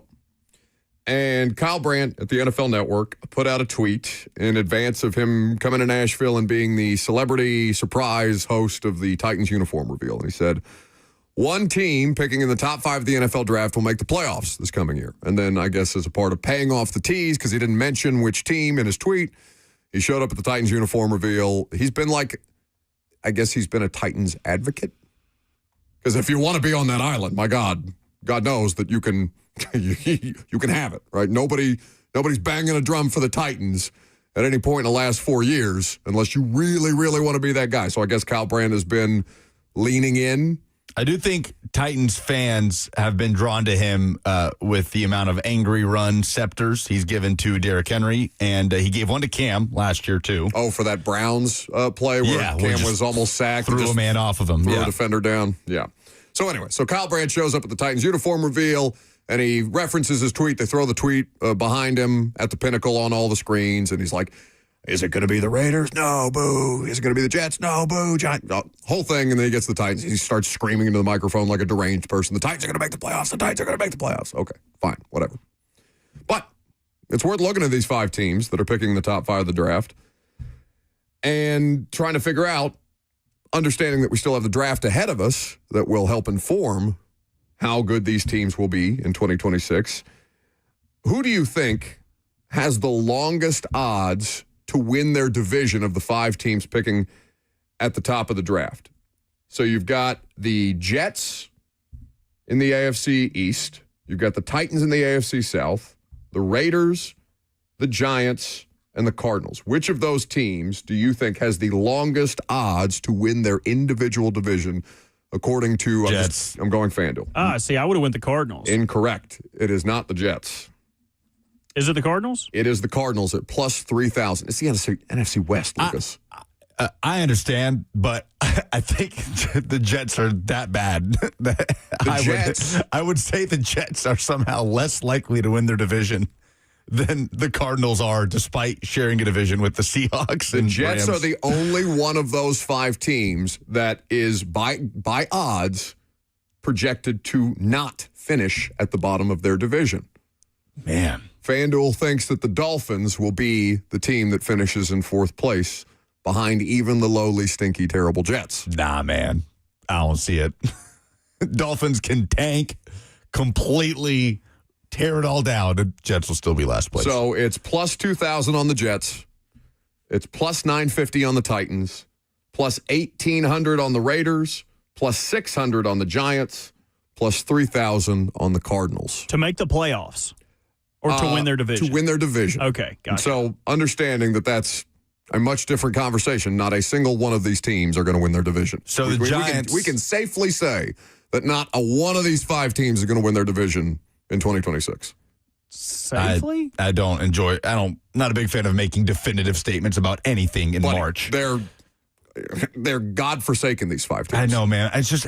I'm with you. But, like, how many examples can we go back on? Not a lot lately. Have you seen the haves and the have-nots in the NFL last 2 years? The Commanders would have been that team. Like, to the Patriots. Right, exactly. A year ago, if anybody said we could safely say the Patriots will not win their division, we would have been like, yeah, no, I think we did safe. Do that. Yes, for sure. 100%. The year before that, it was the Commanders. Like, I'm with you, but we just get so carried away with acting like we definitively know what will or won't happen. There's not one of these March. 5 teams that has anything close to what the Patriots had. Robert, let's clip that. We were talking about the Patriots as having a god-awful roster I a thought year they ago. had a worse roster than the Titans. Yeah, exactly. Like, I'm not going to sit here. We do this every year. So that's all I'm saying. Either way. So, in order, Raiders, Jets, Cardinals, Titans, Giants. Who is most likely to make the playoffs? Let's just say wild card. If you want to make it a division winner situation, you can. But none of these 5 teams are in a division that is easily won. The worst division in the NFL probably projects to be the NFC South here in the last couple of years. The AFC South's actually got some teeth anymore. And the NFC East, has had moments where it ebbs and flows, but we feel pretty good about the Eagles, the Cowboys. Maybe, I don't know what to do with the Commanders in 2026. I'm very curious to see what happens with them and Jaden Daniels and his health. Is there one team that you think is obviously a safer bet to make the playoffs than the other 4? Because I think consensus would be the Giants. Yeah. Yeah, I think so. The Giants, of all of those teams, the Giants have the most established head coach with the best resume. They have... Because every other team is dealing with a new coach to them. Yeah. Salah's been around, but it's his first year here. I think the Giants have probably, of those teams, the best collection of young, budding stars in the NFL on both sides of the ball, or not established stars like Dexter Lawrence. Yeah. And the Giants are not in they're not in necessarily the best division. The Eagles should win this division again, but the Eagles are a bit fraught. Like, you can say the Eagles and probably be right, but I don't think... Vibes are weird. It's a weird vibe. Vibes are weird in Philadelphia Philly right now. Yeah, and the Cowboys are the Cowboys. And the Giants' additions in free agency. Like, they were able to keep their right tackle in Jermaine Illuminor, went out and got Isaiah Likely to upgrade the tight end position, got Darnell Mooney, who was cut by Atlanta, Calvin Austin, who wasn't re-signed by Pittsburgh, and then on defense, they're able to trade for Tremaine Edmonds. They signed Greg Newsome. They get a lot of depth in the secondary. Like, I love all the moves they made. They didn't have a lot of heavy lifting that they really had to do, right? It was mostly their offense as far as their starters, because they're replacing Bellinger with Isaiah Likely. They added the Ravens fullback, Patrick Ricard. Is he going to play both ways there? No, he hadn't played both ways since, 21. Okay. Darnell Mooney, Calvin Austin. So your starting slot at minimum and then a backup slot, basically. However you see those two projecting, you could probably go either way. They had one of the better offensive line units in football. Do you know Aaron Stinney is still playing football? Titans legend. Won a Super Bowl with the Bucs. Was on a good Giants offensive line last year. I know the Giants weren't good, but their offensive line wasn't a problem.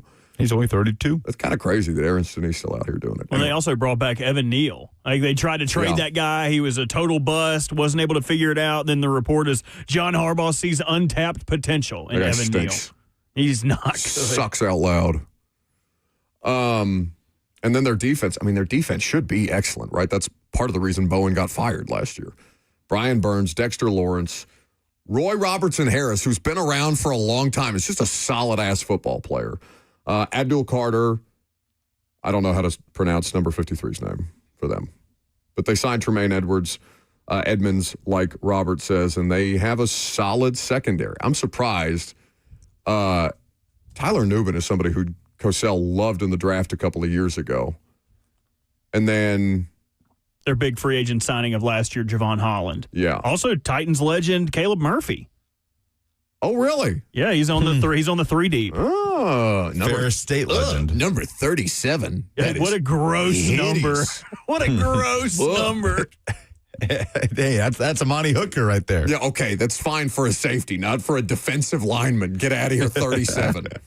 Tell me you're pre-cut without telling me you're pre-cut. That's 37. A cut after the first preseason game number. That's what old players should do. Once they get older, just every year change their number to their age. That's a double number. There is going to be another player in camp with the number 37. Yeah, 37 running back, 37 37 defensive end. They also have Denard Wilson, who will be calling the defense, and so we'll get an opportunity to see what Denard looks like with an actual defense as opposed to things that are being sold out from under him the way it was this year. For what it's worth, though, out of those 5 teams, obviously we all think the Giants would be probably the easiest pick. Mm-hmm. I think the Titans are the second.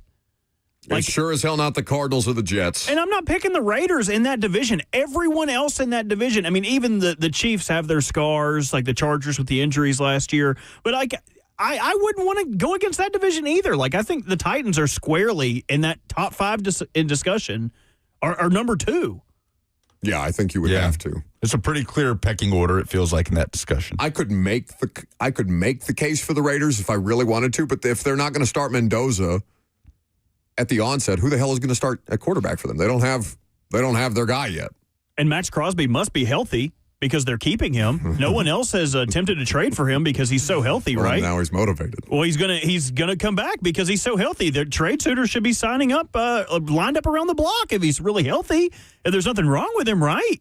No other team should be scared off if there's no error. Your voice needs to be getting higher in someone's pitched. process. There's no way that someone else couldn't find out that maybe they should be interested in Max Crosby services. It's not like somebody should want to bring him in for a tryout. A first round pick at least. Take a breath. That hurt. Well, it just really depends on how you feel about the Colts, right? In the AFC South.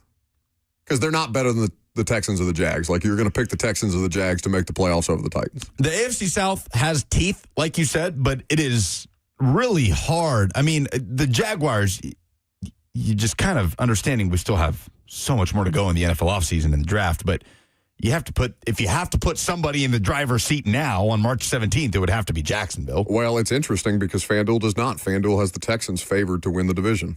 Wow. Now, how much? What are the odds splits? Give me 2 seconds. Why you look at that? Well, I've got plus. It's not very far off. It's plus 160 on the Texans. It's plus 190 on the Jags. Okay, so very close. Yeah. If the AFC South was an animal, I think it would be, you talked about them having teeth, I think it would be a raccoon because they have teeth. T-Rex? They could bite you, but, I mean, at the end of the day, you could just punt that little sucker across the yard, not have to worry about it. Like, it's not like the NFC West, which is probably like a tiger. Maybe a squirrel with rabies. I feel like Squirrels can't catch rabies. No? Nope. I got bit by one. Me and my dad went squirrel hunting when I was a little kid. He told me to go pick it up. It wasn't dead. It bit the hell out of me. I still have a scar on my hand. Oh. And we brought it back, put it in the freezer. My mom called poison control. Squirrels cannot contract rabies. Have you ever been bit by something that can? Oh, yeah. I mean, well, most, a cat. Most things that can. Apparently, I think it's rodents cannot get rabies. Because I like thought dogs and cats can. Dogs and cats can. Raccoons can. Like a fox because they're a rabies. marsupial. Yes, fox can. But Awesome. Apparently, rats, squirrels cannot get rabies. And I could be wrong about that. I don't think possums can get rabies. Oh, yeah, it's a marsupial. They can carry it, but they cannot. But they don't display the. Let me double check. I'm pretty sure that's correct though, because I did not have to go to the hospital. Give me a Google AI assessment of which animals carry rabies. That'll be the most important thing that we accomplish today. Okay, it says, yes, while it's technically possible for squirrels to contract rabies because they are mammals, it is extremely rare. Squirrels are not considered carriers, vectors of the virus, and have never been known to transmit rabies to humans. A bite from a squirrel is generally low risk unless the animal is acting erratically.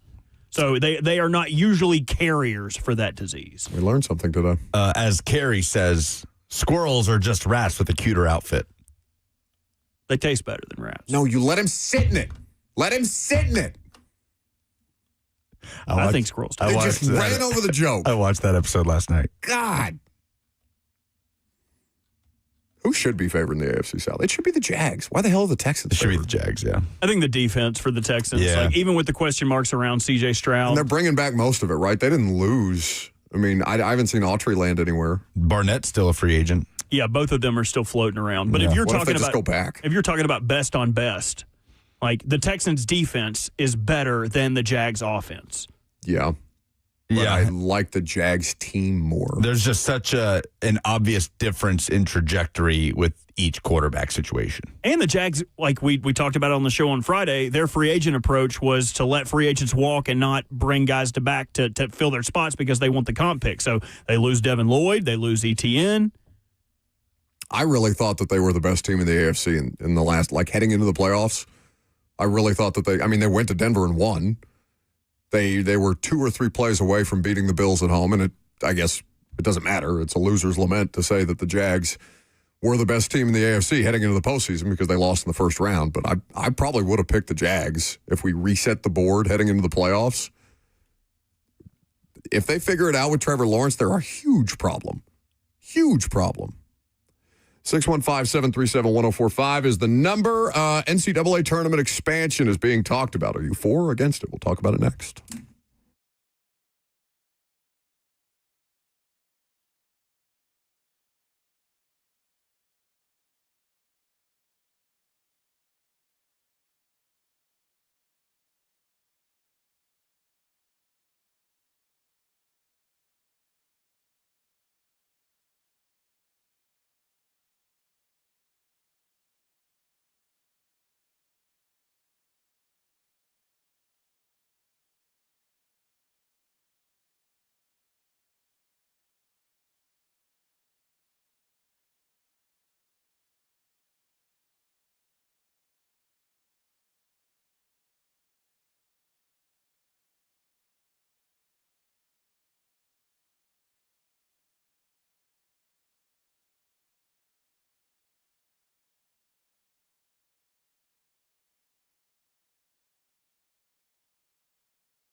Welcome back to the show, fueled by Hattie B's Hot Chicken, the best hot chicken in the world. 615-737-1045. I love when you play Al Green, but it makes me feel bad when I talk over Al Green. Feels like it's sacrilegious. But you can make it right. Banger. Just a banger. So they're talking about expanding March Madness. And I feel that this is as offensive an idea as has been floated at any point since we talked about conference realignment and putting, Rutgers and Maryland in the Big Ten and these kind of things. I cannot think of a single good reason. Name me one good reason why this makes sense. Money. This is such a great year to have a good sample size of why this shouldn't happen. Texas petering out in the SEC tournament down here at Bridgestone Arena last week. They're in, okay? But I'm watching them, I'm like, I don't want to watch Texas play basketball anymore. They're playing tonight in the first 4 against NC State. If anything, Will Wade. We should talk about less teams. I want less teams in March Madness. I don't want a scenario where Auburn or Indiana, despite Indiana being my alma mater, I don't want even a conversation about them sneaking into the tournament because I certainly watched that Indiana team all year. I have no interest in seeing them or Auburn fart their way through the first round just to lose on the first weekend. For what? We're just wasting spots. Yeah, that's the worst part is if it did expand, it's not like you would even add that level of intrigue. Like, what would adding Auburn or IU really do for this tournament? Make both of those fan bases angry. I would pray on my alma mater's downfall if I saw them in the tournament. It would just be exactly that. A bunch of Power 4 programs hovering around the 500 mark that, are more talented than your average mid-major team and maybe had a moment like Auburn did winning at Florida, but whose body of work does not suggest they are someone that deserves to be there with their peers, teams that were better than them throughout the course of the season playing at the same level. If they were to expand, the only consolation for me would be adding more mid-major teams that just weren't able to capitalize. Belmont, exactly. The Belmont Bruins, Yale, who just got by a dude going for 44 in the Ivy League championship game, and Penn. Those are the teams I would want to see, but those are not That's the not teams who they're going to put in. we would see. Because what Robert said, it's the famous Tony Kornheiser line, the answer to all of your questions forever and always is money. Money is the answer to all of your questions. So, think about this. All right, we got the first 4 tonight. First 4 gets underway tonight. Yeah, it starts with UMBC versus Howard for the 16 seed in the Midwest, and then Texas and Will Wade's NC State playing for the 11 seed in the West. Okay, so what if the first 4 became the first 12? Yeah. That's what we're talking about. It's just a whole other tournament to qualify for the tournament. Like, that's what the conference tournaments are for. It's somebody in the F&M Bank chat says, who the hell is suggesting this? Bruce Pearl because Auburn missed out? No. It's the one person who is most able to impact the opportunity for March Madness to expand. It's the NCAA president, Charlie Baker. Yeah. Who is pushing for March Madness to expand from 68 to 72, or even, he threatens, 76. 76 damn basketball teams. How many Division I programs are there even in college basketball? Just make it 100. This thing. Make it an even number. And listen, I love March Madness. Okay, it's my favorite thing in the world. I do not want to advocate against more basketball, but it's the quality of the basketball that I'm advocating against. I'm done with the bad teams. I'm done with these hangers-on, these wasted bubble teams, these first 4 out teams. Get them out of my life. They don't contribute anything. So you're just going to water down the tournament even more. This is by far and away. I understand where Josh Pate, our friend, is coming from when he makes the case against college football playoff expansion. I disagree with it, but I understand it. This is far more egregious to me than the idea of expand, because there are 16 teams who I think could at least compete. Even if there ends up being only 4 or maybe 6 at most who can win a national championship in college football, just based on the talent profile, the difference, get JMU out of here, right? There are not 68 teams that can win a national championship in basketball. There are not 72. There are sure as hell not 76. Why are we doing this other than money? Which, again, is a frustrating answer, but it is the answer. Now, Charlie Baker's been talking about this, and last year he was talking about it to the tune of, like, even suggesting maybe it could happen in the 2025-26 season, which here we are in the 2026 NCAA tournament. Obviously, it hasn't happened. It has not had one inkling of support from any of college basketball's biggest names, right? Like, that is the thing that gives me hope. Charlie Baker continuously says he supports it, but when Mike Krzyzewski talks about it, when Jay Billis talks about it, I mean, name somebody in college basketball, it's pretty unanimous that this is not the way to go. And, I mean, but those aren't the decision makers. Even going it's from television networks and this guy. How is it that the NCAA cannot find a single president that we all don't hate immediately for something that comes out of their mouth? Because I hate Charlie Baker now. I'm sure he's a lovely person. You know, he's isn't he the former governor of Massachusetts or something like that? I'm sure he's a very popular figure in Massachusetts. But now I hate him because he's going to ruin my favorite thing. Well, the last I saw any quote from him was about a month ago where he, just continued to back it, saying we're still talking about it. I would like to see it expand. But like college football is different. People are split all over the place on expansion.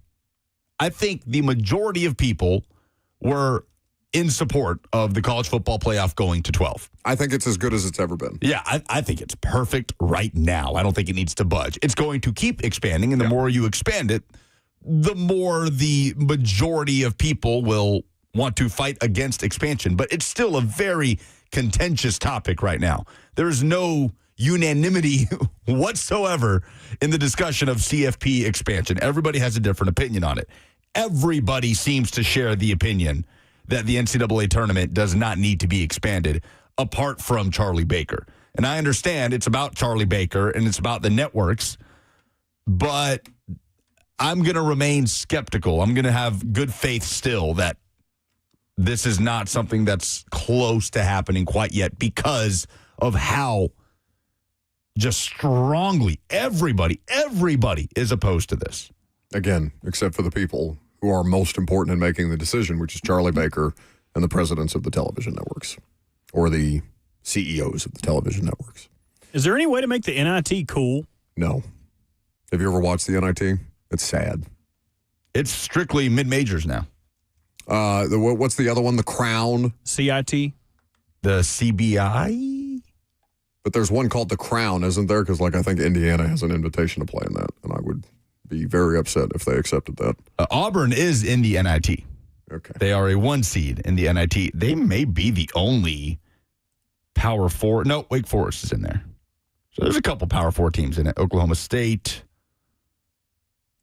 That's about it. Okay, Cal. so the Crown is happening in Vegas this year. Yeah. With a $500K prize pool. It is Oklahoma, Colorado, Stanford, West Virginia, Rutgers, Creighton, Baylor, and Minnesota. Did you see the spending, the projected spending, or the estimated spending on college basketball NIL that Front Office Sports put out? I think I sent it to the chat. Yeah, Tennessee's pretty up there. Indiana spent $32 million on that damn basketball roster. Yeah, that's for who? Hilarious. Yeah, Correct. For the coach's son. Correct. He got all of it. That's right. That's so great. I mean, if he's not there, I want who's him going to be fired now more than I ever have in my entire life. I want him and his damn kid out of here. Now, I've seen multiple figures on this because I've also seen the richest rosters for this season with Kentucky at the top of the list. And Tennessee not terribly far behind. No, I'm sorry. That's just in the 2026 NCAA tournament. Kentucky has the richest roster in this tournament. Yeah. $20 Indiana's not million. in the tournament for $32 million. Duke is second at $12 million. It's a big drop-off. God, I hate them. But Tennessee also has spent a lot of money on this roster. Yeah, but at least they're somewhat competent. I mean, they may be underwhelming, and, if Gillespie and Ament don't do anything, then they're hopeless, but at least you have them. I've got whatever DeVries' kid name is. I hate him. Mock Draft Tuesday next.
It is 12:01. Good afternoon from the Circus Sports at the Mint Kentucky Down Studio. 104.5 The Zone. I'm Lucas Panzica. NFL trade news this morning. The Broncos have acquired wide receiver Jalen Waddle in a trade with the Dolphins. Denver also receives a 2026 fourth-round pick while sending a first, a third, and a fourth from this year's draft to Miami. Also, free agent wide receiver Hollywood Brown reportedly is signing with the Eagles. It's a one-year deal worth up to $10 million. The men's NCAA tournament officially begins today with the first four. UMBC and Howard are fighting for the 16 seed in the Midwest and the right to play Michigan in the first round. That tips off at 5:40. And then later on tonight, Texas takes on Will Wade and NC State for the 11 seed in the West region. That tips off at 8:15. The winner of that game gets BYU in the round of 64. You can hear the Westwood One coverage picking up at 6 right here on The Zone.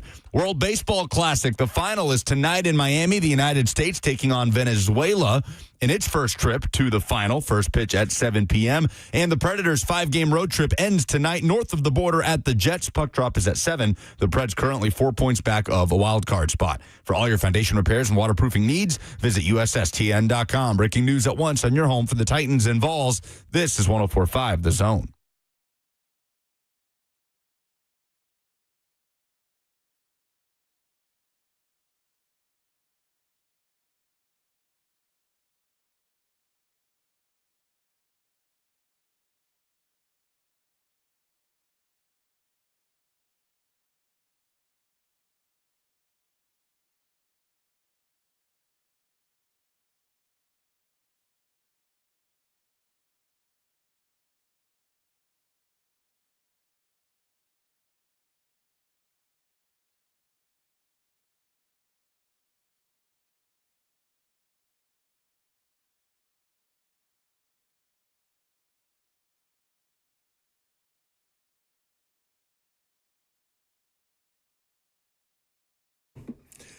Indeed.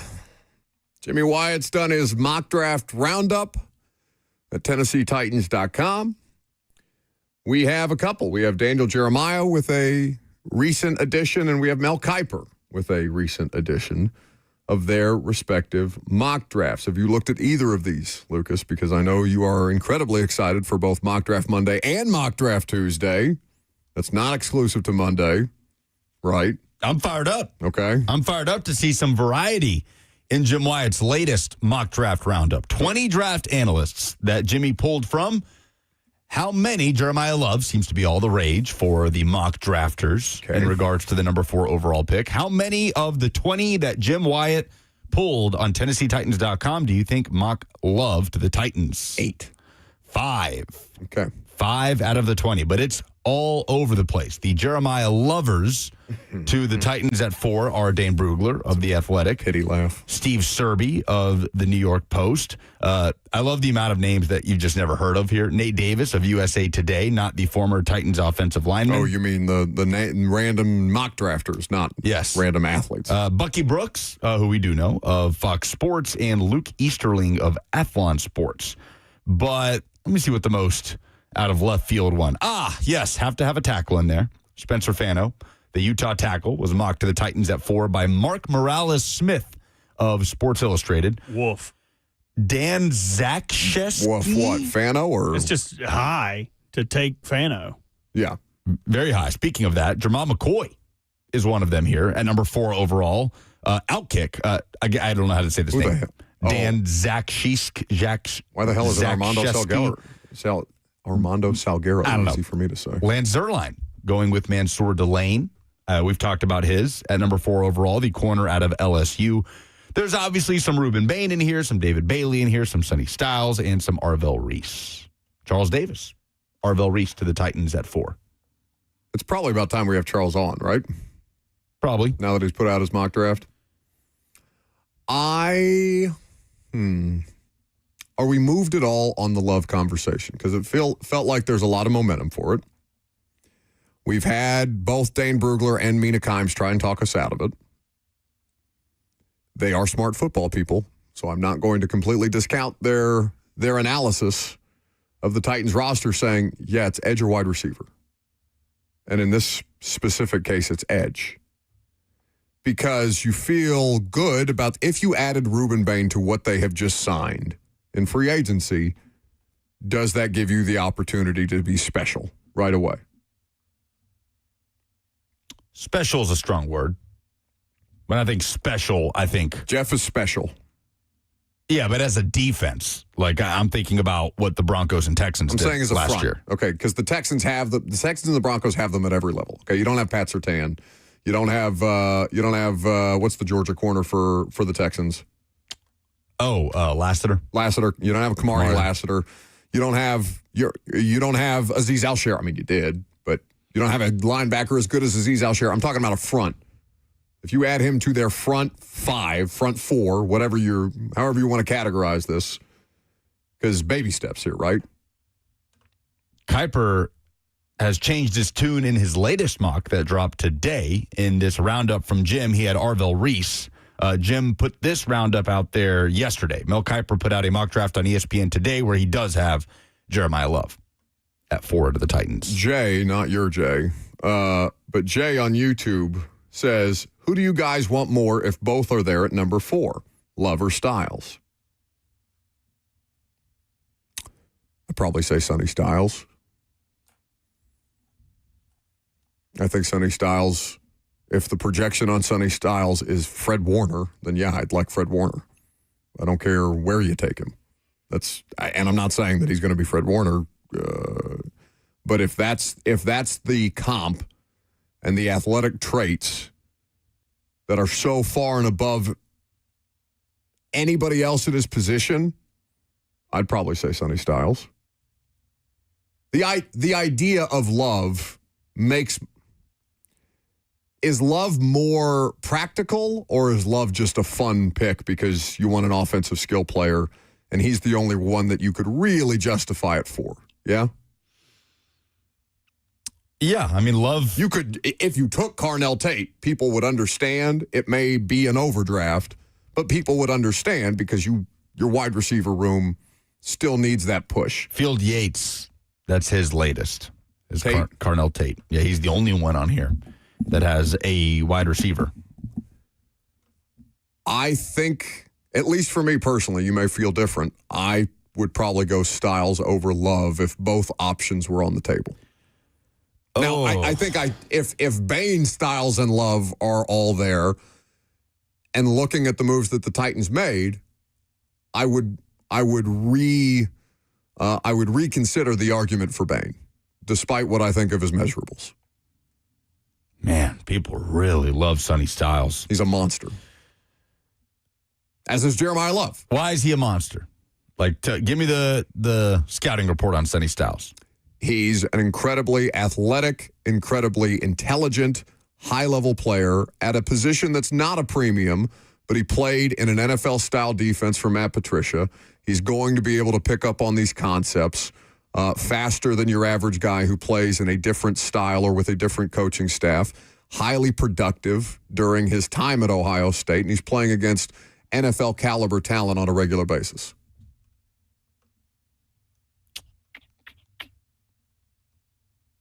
And I'm not saying that Jeremiah Love isn't seeing, quality players, but I think that what you have in Styles at his position projects to have a higher ceiling than Love at his position. You disagree? Love may be the best running back in this class by a mile. I don't necessarily disagree. Okay. Now, Duck on YouTube says Styles could be our Micah Parsons.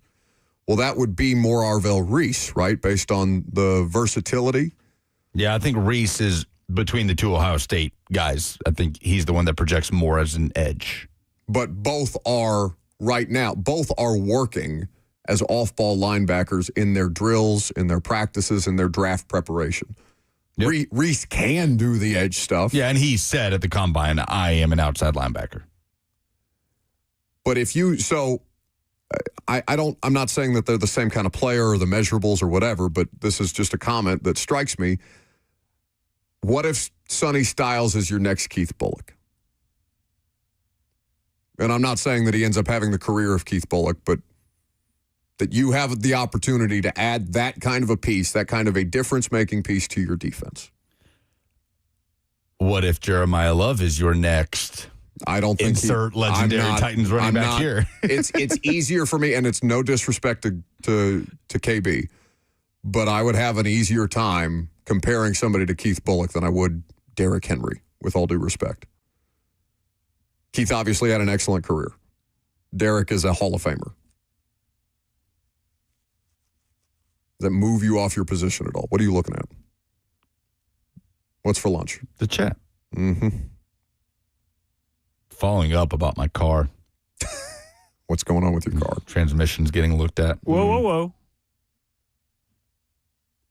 We can't just disparage Mock Draft Tuesday. If I'm going to get into this, we're talking about don't tell me transmissions. I'm trying to do it. What you need to do is get He's into looking gear. at email. You need to get into gear and talk about this draft. Theoryfully in the chat says the issue with Styles is the price of a high-end linebacker in free agency. I just want it on the record that he lasted one day of interest in Mock Draft Monday. I'm interested. No, I'm you're fired interested up. in what's going on with your car.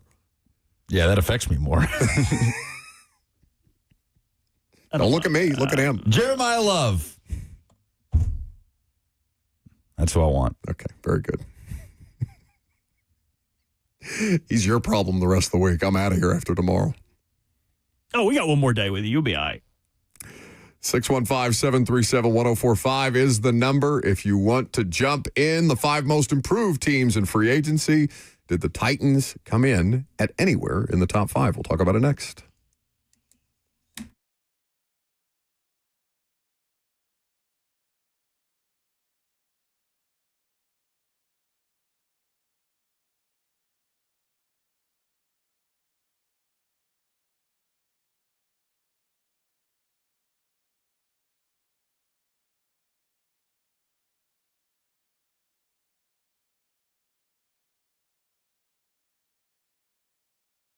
Lunchtime, that means I'm thinking about Hattie B's Hot Chicken. That means I'm thinking about pulling out the Hattie B's app and stacking a few more rewards. I was able to use those rewards to the tune of a $75 discount for our watch party for the final game of the NFL season a few weeks ago. You could do the same thing this weekend. There's a pretty good amount of games happening. Some high stakes. Love this time of year. Enjoy it. Fuel your watch party with Hattie B's Hot Chicken all weekend long and throughout the month of March. Download the Hattie B's app today. You get a free dessert simply by downloading the app. Enjoy that crispy, juicy, perfect hot chicken. Hot or not, from mild all the way up to shut the clock up, whatever works for you. And lest I remind you, Hattie B's has the best sides that you can find. The pimento mac and cheese, the southern greens, the black-eyed peas, those southern salads with the cornbread croutons. Go to HattieB.com for pickup or delivery at any one of their Middle Tennessee locations and get you some Hattie B's today.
Which team improved the most in NFL free agency?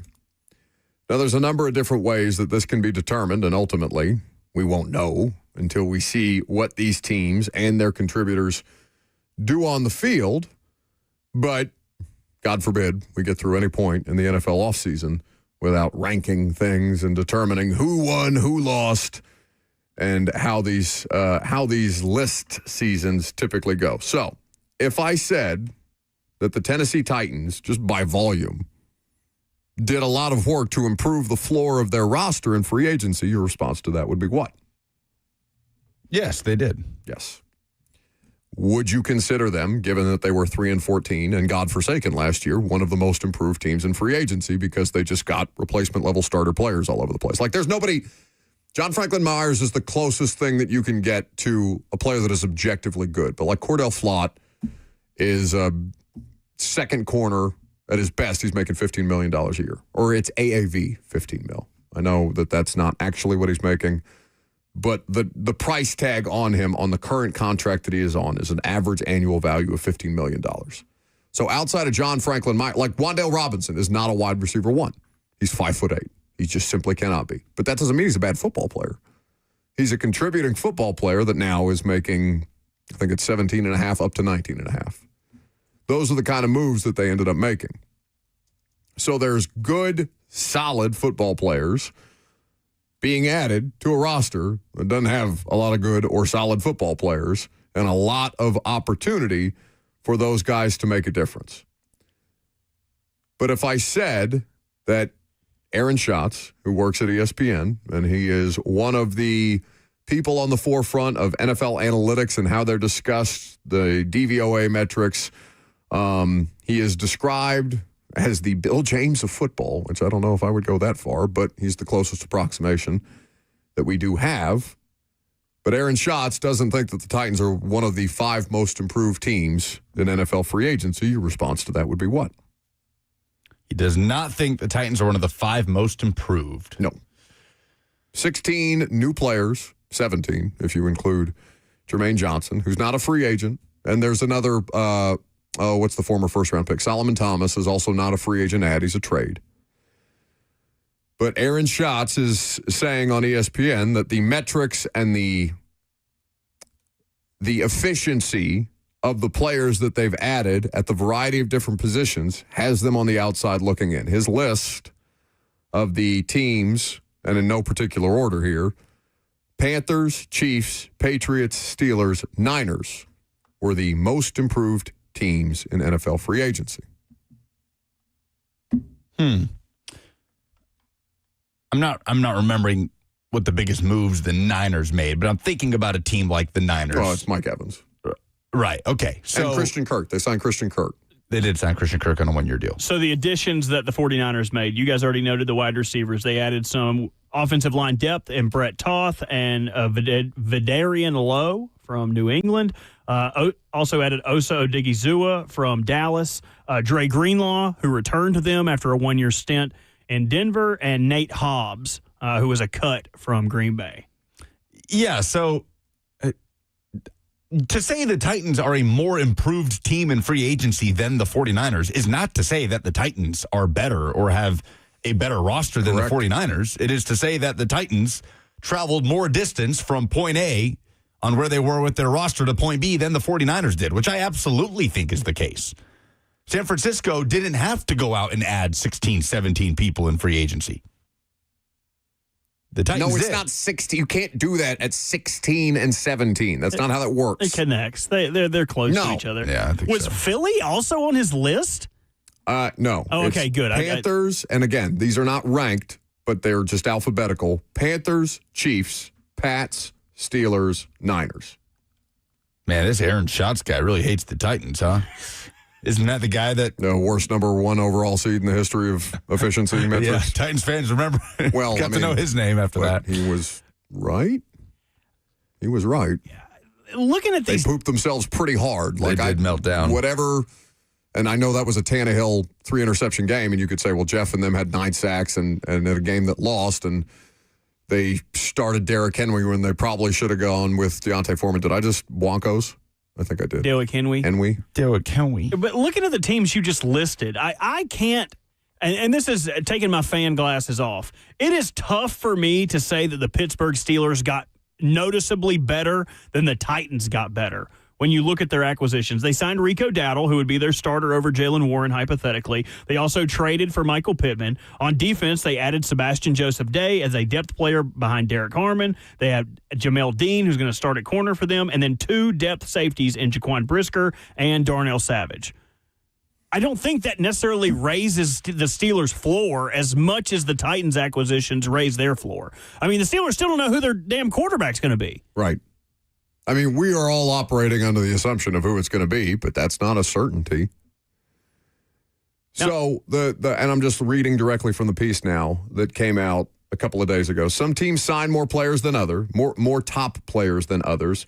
Now that a few frenzy-filled days have passed, we thought it would be a good time to crown the early winners of free agency.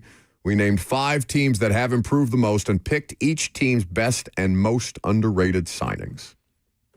So for the Panthers, it's Jalen Phillips, the pass rusher who got the big money deal. The most underrated signing is Devin Lloyd. Devin Lloyd is a quality signing. It's a good play. These are good players. Like, nobody's disputing that. And the Panthers were a playoff team last year. So is he looking at this and saying, because the Chiefs were not a playoff team. The Steelers were, but, just barely, right? The Pats, the Niners, these are teams that were all hovering around the top of things everywhere. So were you just saying the best teams that got the teams that were already good that got better, whereas the bottom feeders just have no leg to stand on here? And I don't understand the exercise, if I'm being honest. He doesn't claim this, but I would also be interested to know, when you add players or lose players, there is a win-adjusted total for the addition or subtraction of that player. I would be interested to know who had the most wins added based off free agent ads. That would be how I would classify who got better through the first wave of free agency. But I wouldn't argue with most of the guys he had there, like New England. New England did get better. Romeo Dobbs is better than anybody they had. And Draymond Jones, great pass rusher. They added Kevin Byard on the back end, added Reggie Gilliam, who's probably, if not the best, one of the best fullbacks in the league, and Elijah Vera Tucker, which is a dice roll. But if he's healthy, it's a very good dice roll. I'm kind of surprised the Houston Texans aren't on this list. We saw the signing just came down. Wyatt Teller, the former Browns, I believe 2 or 3-time Pro Bowler, signed with the Texans on a 2-year deal. This list came out before that. But the other additions they've made, Evan Brown, who was a center guard, he got cut by the Cardinals. Braden Smith, who was a right tackle for the Colts. They added Foster Moreau as a tight end, added David Montgomery, which may be their biggest quality add, Reed Blankenship on the secondary back end, and some depth defensive linemen. So the only reading more into this piece, the only way that I can make it make sense in my head is that he's looking at teams that should be or expect to be around the top of their respective divisions and saying, no, they were objectively bad at this thing as a team. And so this individual player will shore up one of their greatest weaknesses. For example, he writes, edge rusher was a huge need for the Panthers. They ranked just 28th in sacks and 24th in pass rush win rate. Signing Phillips was very expensive, but the Panthers had the cap space to make the move. So they're adding a quality player to their worst position. Like, if that's the exercise, then you should say that. But if we're talking about the teams that improved the most in free agency, it almost has to be an exercise about the teams at the bottom.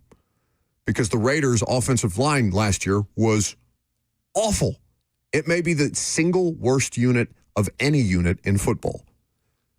They were, I would argue that 3 out of the 5 probably didn't belong in the NFL.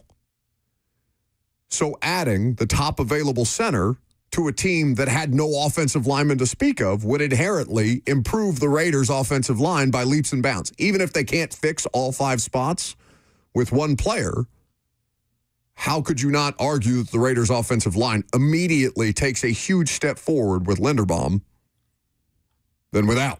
Because they drafted a guy to play center that they moved out of the position. And is Jackson Powers Johnson, is that his name? There you go. I mean, if you're looking at who added the most starters, the Raiders would be at the beginning of that conversation. You talked about Linderbaum at center, adding Jalen Naylor to the wide receiver core, Connor Hayward at fullback, who's really kind of an H-back tight end kind of guy. But their tight end room is so cramped they probably have to label him as a fullback. Adding Kwity Paye as a starter, Quay Walker and Nakobe Dean at middle linebacker. Starters added just through the first wave of free agency for the Raiders. You think that would be enough to label them as a most improved team? And they keep Max Crosby, who's obviously very healthy. Yeah, I don't see how anybody can name the Niners among most improved. Like, that just doesn't make sense to me. Because what's the deal with Trent Williams? He is seeking a trade? Wasn't that? Seeking a reimbursement for his he wants a new contract. Yeah, he's under contract. So I guess until such time as something happens with Trent Williams, you have to consider that Trent Williams will be a part of their roster. But if they lose Trent Williams, they obviously lose. He's 100 years old, but he's still one of the best left tackles in football. But you lose Brandon Ayuk, who wasn't a factor last year, granted. You theoretically lose Jawan Jennings unless they sign him back. Jawan's still out there as a free agent. And you bring in Christian Kirk and Mike Evans, who is well into his 30s at this point and is a Hall of Famer, but has had hamstring issues each of the last 2 years. Like, I struggle to see how that makes the Niners one of the most improved teams in the league in free agency. Their floor is high no matter what. Yeah, these are all teams with a high floor, except the Panthers, I guess. But even the Panthers were a playoff team. They won their division. That's a higher floor than a team like the Jets or the Titans or the Raiders or anybody else could ask for. Yeah, this list should have been which good teams added good players. Or which good teams shored up their biggest weaknesses. Like, it's miscategorized, this piece. Field Yates' submission for the most improved team in free agency is the Titans. In another ESPN piece. They poll Yates, Ben Solak, a bunch of guys. Lindsey Theory. Field Yates says the Titans. He writes, there is an old axiom to not confuse activity with achievement, but dollars count in free agency, and I believe the Titans are much further along than they were before free agency. Coach Robert Saleh is reunited with 3 front 7 members from his Jets tenure, led by Franklin Myers. Saleh's defenses during his time in New York were often excellent, so I expect this defense to attack right away. Even if the Titans were just that much further back than most other teams' starting points, it does, by definition, to me, make one of the Titans the most improved teams in free agency, even if the place that they are now compared to where they were still doesn't match up with someone like the Rams, who are also on this list, or the Panthers even, who are on this list. If you're looking at the Titans as a 2-deep roster, 22 total spots on both sides of the ball, so that's 44. They added 1, 2, 3, 4, 5, 6, 7, 8, 9, 10, 11, 12, 13, 14 players to their 2 deep on both sides of the ball that would start. I don't think anyone in the NFL added that type of floor-raising talent to their roster. Yeah, because like I said, none of these guys, except you could make the argument for John Franklin Myers, none of these dudes are stars. But they're quality NFL players. They are quality NFL starters. Now, I'll hear the argument, because I was listening to Mina's podcast this morning, and it was from a couple of days ago. It was her and Ben Solak, 2 people who were on the radio show when we were at the Combine. Listening to the podcast? It's not a fine. I didn't do it. Who did? It's just set up that way. The system. And yeah, the system just we were outsourcing just to AI. Because I said a name. All right, very good. Oh, if we're outsourcing you to AI, you're in trouble back there. Can AI do this? Robert makes a fart noise or something. I mean, yeah. Yeah. Yeah, you're right. You know what? You're right. You're irreplaceable. What would we do? The AI, what would we do? Mama. It would just spit out pronouns they.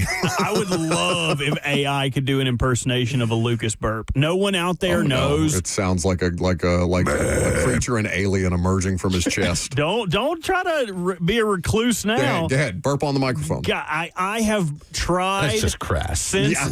Since I got here to get a recording of him burping? You can't because it's not a thing. It's like the Loch Ness Monster. No, you just think you hear it. I've seen it's it. absolutely a thing because it's kind of like it's with the swiftness of like a sonic boom. It just emerges from you so quickly and so violently. We'll be working just in that side room, just typing away.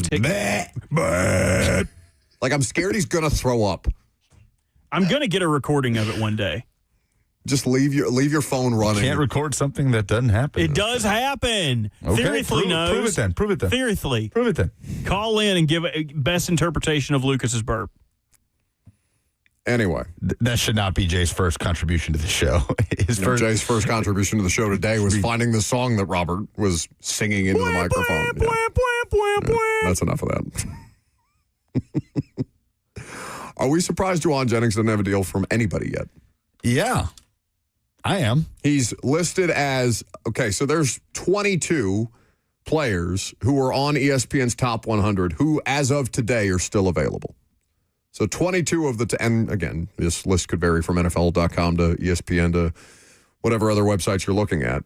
But Juwan Jennings is listed as the best available player of the remaining Top 100 players. And at 29, because this is his first real endeavor into free agency, right? I mean, he's gotten new deals from the Niners before, but he's never actually tested the market. I'm surprised that he is still without a deal unless he is waiting around to see, okay, will San Francisco match this? But even then it wouldn't make sense because I don't think San Francisco is going to give him $20 a year. Not anymore. Not after signing Kirk. I think what you'd have to do is zoom out a little bit. He's 29. He's going to be, or is he 28, turning 29 this year? At age entering the 2026 season, he will be 29. Okay, so he does not turn 30 this year. But he's getting older, long in the tooth, and some teams like the attitude and the edge, and maybe others don't. Maybe others worry, and this isn't me saying that I've heard this, but if I'm wondering why he's still on the market, I would wonder if the attitude and the way he carries himself on and off the field are an issue. That's what I would question. Is he controllable? Because he does have outbursts. Yeah, but I also think so what was it last year? It was him punching Trayvon Morig, right? Who was it? A Bills defender? Panthers, I believe. Panthers, yeah. okay. Who we did see gave him a below the belt shot. Yeah, shortly before. That was not unprovoked. Yeah, like I kind of don't blame Juwan. And it's not like Juwan's had off-field issues during his time in the NFL. He for the most part in his career, Vanderbilt fans are going to just be furious when they hear this, has channeled it into his play on the field, right? Channeled it into that Vanderbilt player's chest. And in that moment, yes, he channeled it a little bit into after the play. You know what? I want the Titans to sign him just to see how Jimmy Wyatt would be around him because Wyatt's a diehard Vanderbilt fan. It's funny because Jimmy went to UT. Yeah, he did. But he's a Vandy fan, like a diehard Vandy fan. I think he still harbors some feelings. But Juwan, going back to his time at Tennessee, has only ever been a player that is going to bring that edge and attitude on a very consistent basis and for the most part channel it onto the football field. Like, yes, there was off-field stuff at Tennessee towards the end of not even the end of the Butch Jones era, but really the Brady Hoke era when he was the interim coach. He's the one that kicked Juwan off the team for going on Instagram Live and talking about Vanderbilt. Mm-hmm. Jeremy Pruitt reinstated Juwan Jennings and never had a single problem with him after the fact. And Juwan, all he did was be productive for Tennessee. And all he's done for San Francisco is just be really quietly productive and a good blocker. And at times, take over games. Like Juwan Jennings has had 175-yard, 3-touchdown type performances in his career. Was a play away from Super Bowl MVP. 15 touchdowns in 2 years. He had 9 last year. So I'm obviously biased. I am acknowledging that. But no, but I think everything, like you may be, but your argument is based on fact and not emotion. Yeah, like I think you're just getting a player that is just going to continue. I mean, he's been consistent in that in San Francisco and largely available in his career. Who are the teams that make the most sense for him? in y'all's minds? Who is somebody that if they added him, you would go, oh wow, that's a great spot? Because I have England. I have two of them in mind. See, New England would make sense, but it's already a crowded room. Like there's so many mouths to feed. I know, but who? I mean, Mac Hollins is not. I would forsake Mac Hollins for Not Jawan necessarily Jennings. him, but they signed Dobbs. They still have Pop Douglas. Pop Douglas. They still have Butte. What about Buffalo? Buffalo would make sense. I mean, they need a guy like that, and he would take snaps away from Keon Coleman. Strong in the run game.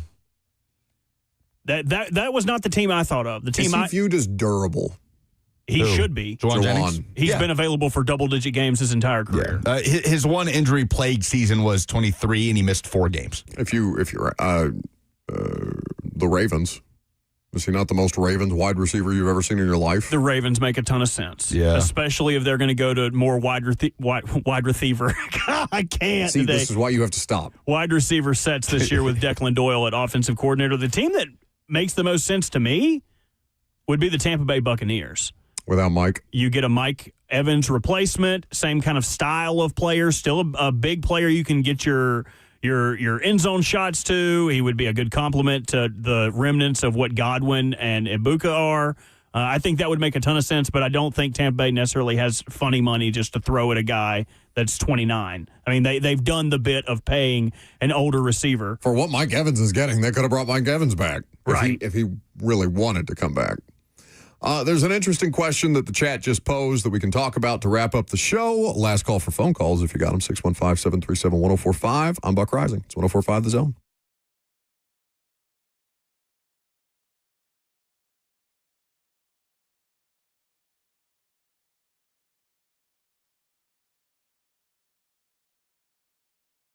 The Tennessee Men's Clinic is here to help you like they've helped so many other guys over the course of the last decade, because if you're dealing with performance issues and specifically ED, then your relationships, your confidence, even your career may have already been affected.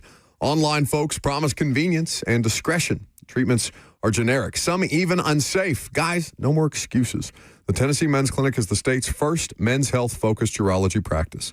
They've got multiple urologists and providers focused solely on male performance. No unproven snake oil or peptides without solid research. Since 2014, the Tennessee Men's Clinic has pioneered men's health in Tennessee and has been testing and growing to make sure that you get the best care and the safest, most effective treatments. So call them at 615-208-9090. That's 615-208-9090 right now, or book online in under 30 seconds at TennesseeMen'sClinic.com.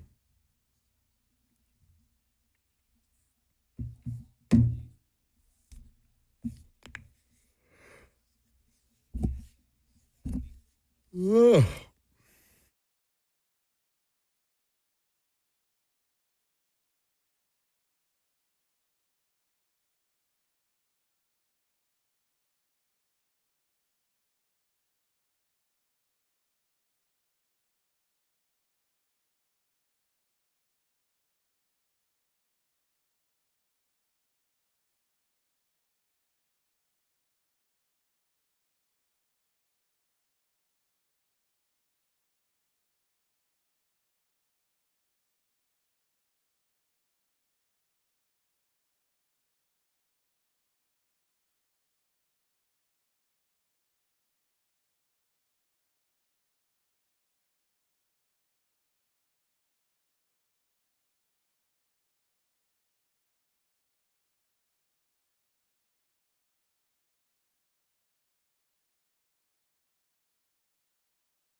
Welcome back to the show, fueled by Hattie B's Hot Chicken. If you got phone calls, it's your last chance to wrap it on up. 615-737-1045 is the number if you want to jump in. So somebody in the chat, where you can live stream the show, Facebook, YouTube, Twitter, and Twitch, Kent, asked a question. Would Keon Coleman be a good trade target for the Titans? And he puts in parentheses, genuinely asking. So Keon Coleman is the former second-round pick. Shall we call him embattled in Buffalo, where he is the subject of the press conference that saw Terry Pagula, the owner of the Bills, basically pointing fingers at the coach and Sean McDermott, who advocated for the drafting of Keon Coleman, and saying, no, the general manager who I've kept and given a promotion, that was something that was pushed on him by the coaching staff. And then they just promoted internally from the coaching staff and made Joe Brady the offensive coordinator, the head coach. Yeah, I wouldn't call him that. Embattled? Yeah, I'd call him Keon. Did he come out and say that's how you pronounce his name? After all these years. I was saying it wrong. I've even looked up the phonetics. Embattled. I don't even know how you get that out of Keon. It's not even a B in there. It's a pretty good joke. Yeah, every once in a while. He's got 38 catches for 404 yards last year, 4 touchdowns. He was a healthy scratch twice for behavioral issues, however you want to categorize those things. I don't think any information ever came, maybe late to meetings. Fell asleep. That's what it was.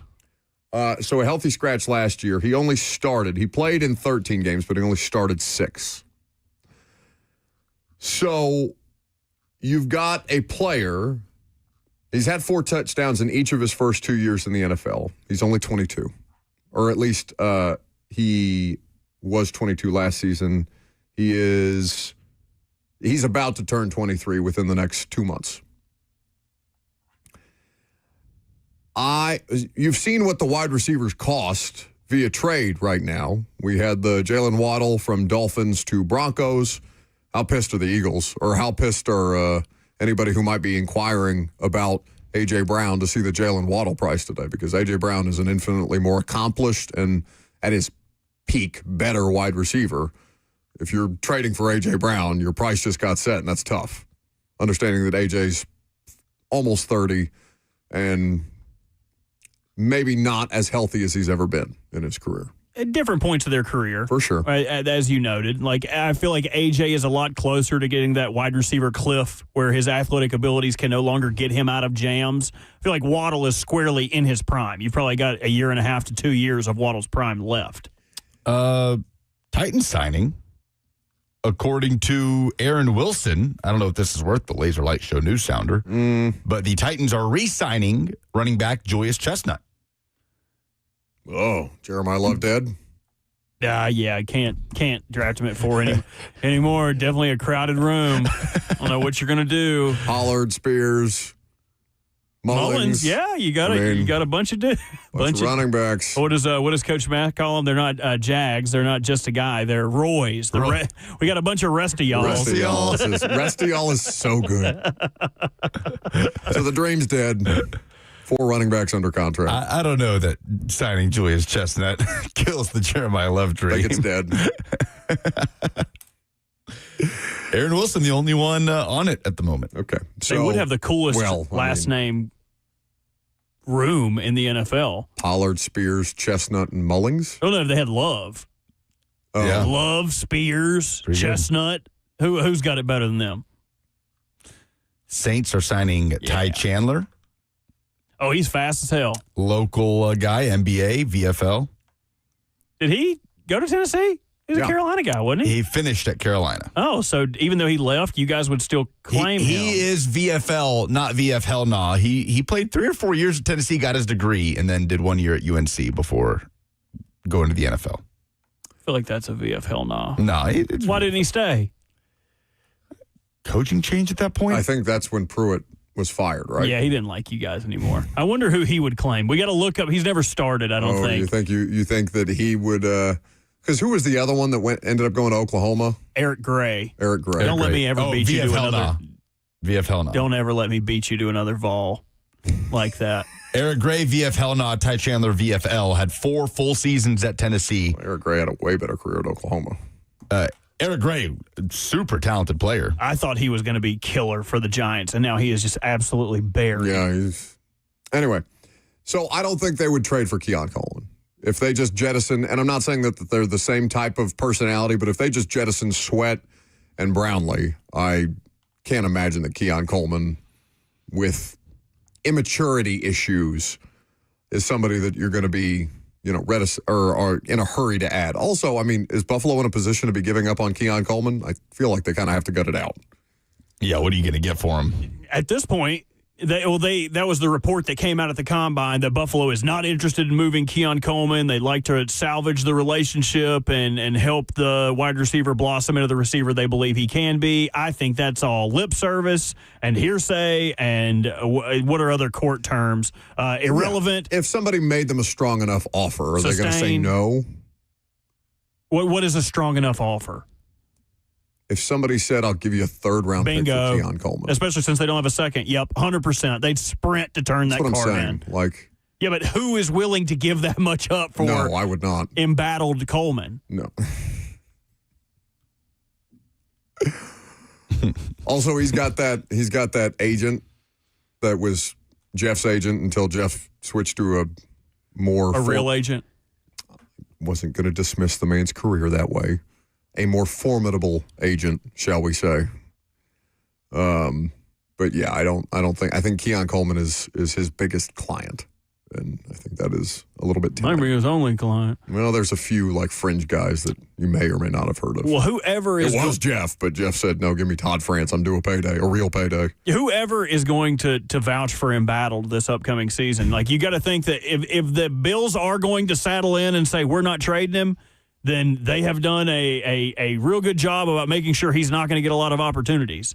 Adding DJ Moore, they've still got, what's the Vols receiver they got from the Chargers last year, Lucas? Josh Palmer. Josh Palmer, there he is, return to form. They have enough dudes there, plus Khalil Shakir, that he doesn't ever have to see the field. He's expendable now, but I don't know. I mean, you invested a 2nd-round pick in that guy. It's a tough thing to just wave the white flag on. I did polls, rapid-fire polls. Quick poll open. Stop the count. No, hold on. No, I'm going to pick a quick Do it a cappella. I'm going to pick one. This is an incredibly long one. This one's so quick. Don't worry.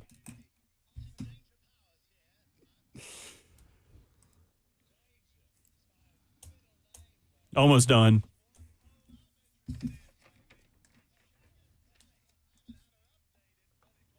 It's almost done. Don't worry. Almost there. Presented by Two Rivers Ford. Which team picking in the top 5 has the best chance to make the playoffs in 2026? I like 4 replies. They all said Titans. Homers. Which NFL team improved the most in free agency? 2 replies. 1 Titans, 1 Commanders. Commanders? I'd have to go back through and look at them. Are you for or against NCAA tournament expansion? 94% say against. Yeah, I think that's a fair one. Those the polls? Yes. Well, hold on now. You didn't put my poll out. What poll? What was yours? About the best Irish athlete. Who is the best Irish athlete of all time? Probably McGregor, right? Yeah, that's a good one. I'd throw Sheamus in there. Sheamus is a better athlete than McGregor is. What about is Rory? Is he Irish? Northern Irish. I think they get mad at you for that. I don't know. What, does he not count? He doesn't count as a real Irish? I think it's like one of those things. We're now getting into geopolitical stuff that we're not equipped to be talking about. Google says that it's Katie Taylor, who is an undisputed gold Olympic medalist. I have no clue who that is. Well, if you see the Crichton leprechaun running around, means good luck. Roy Keane ended up in Mobile, Alabama on this St. Patty's Day. Have a great rest of your afternoon. Robert and I are off prime time tonight. Stick around for Blaine and Zach next.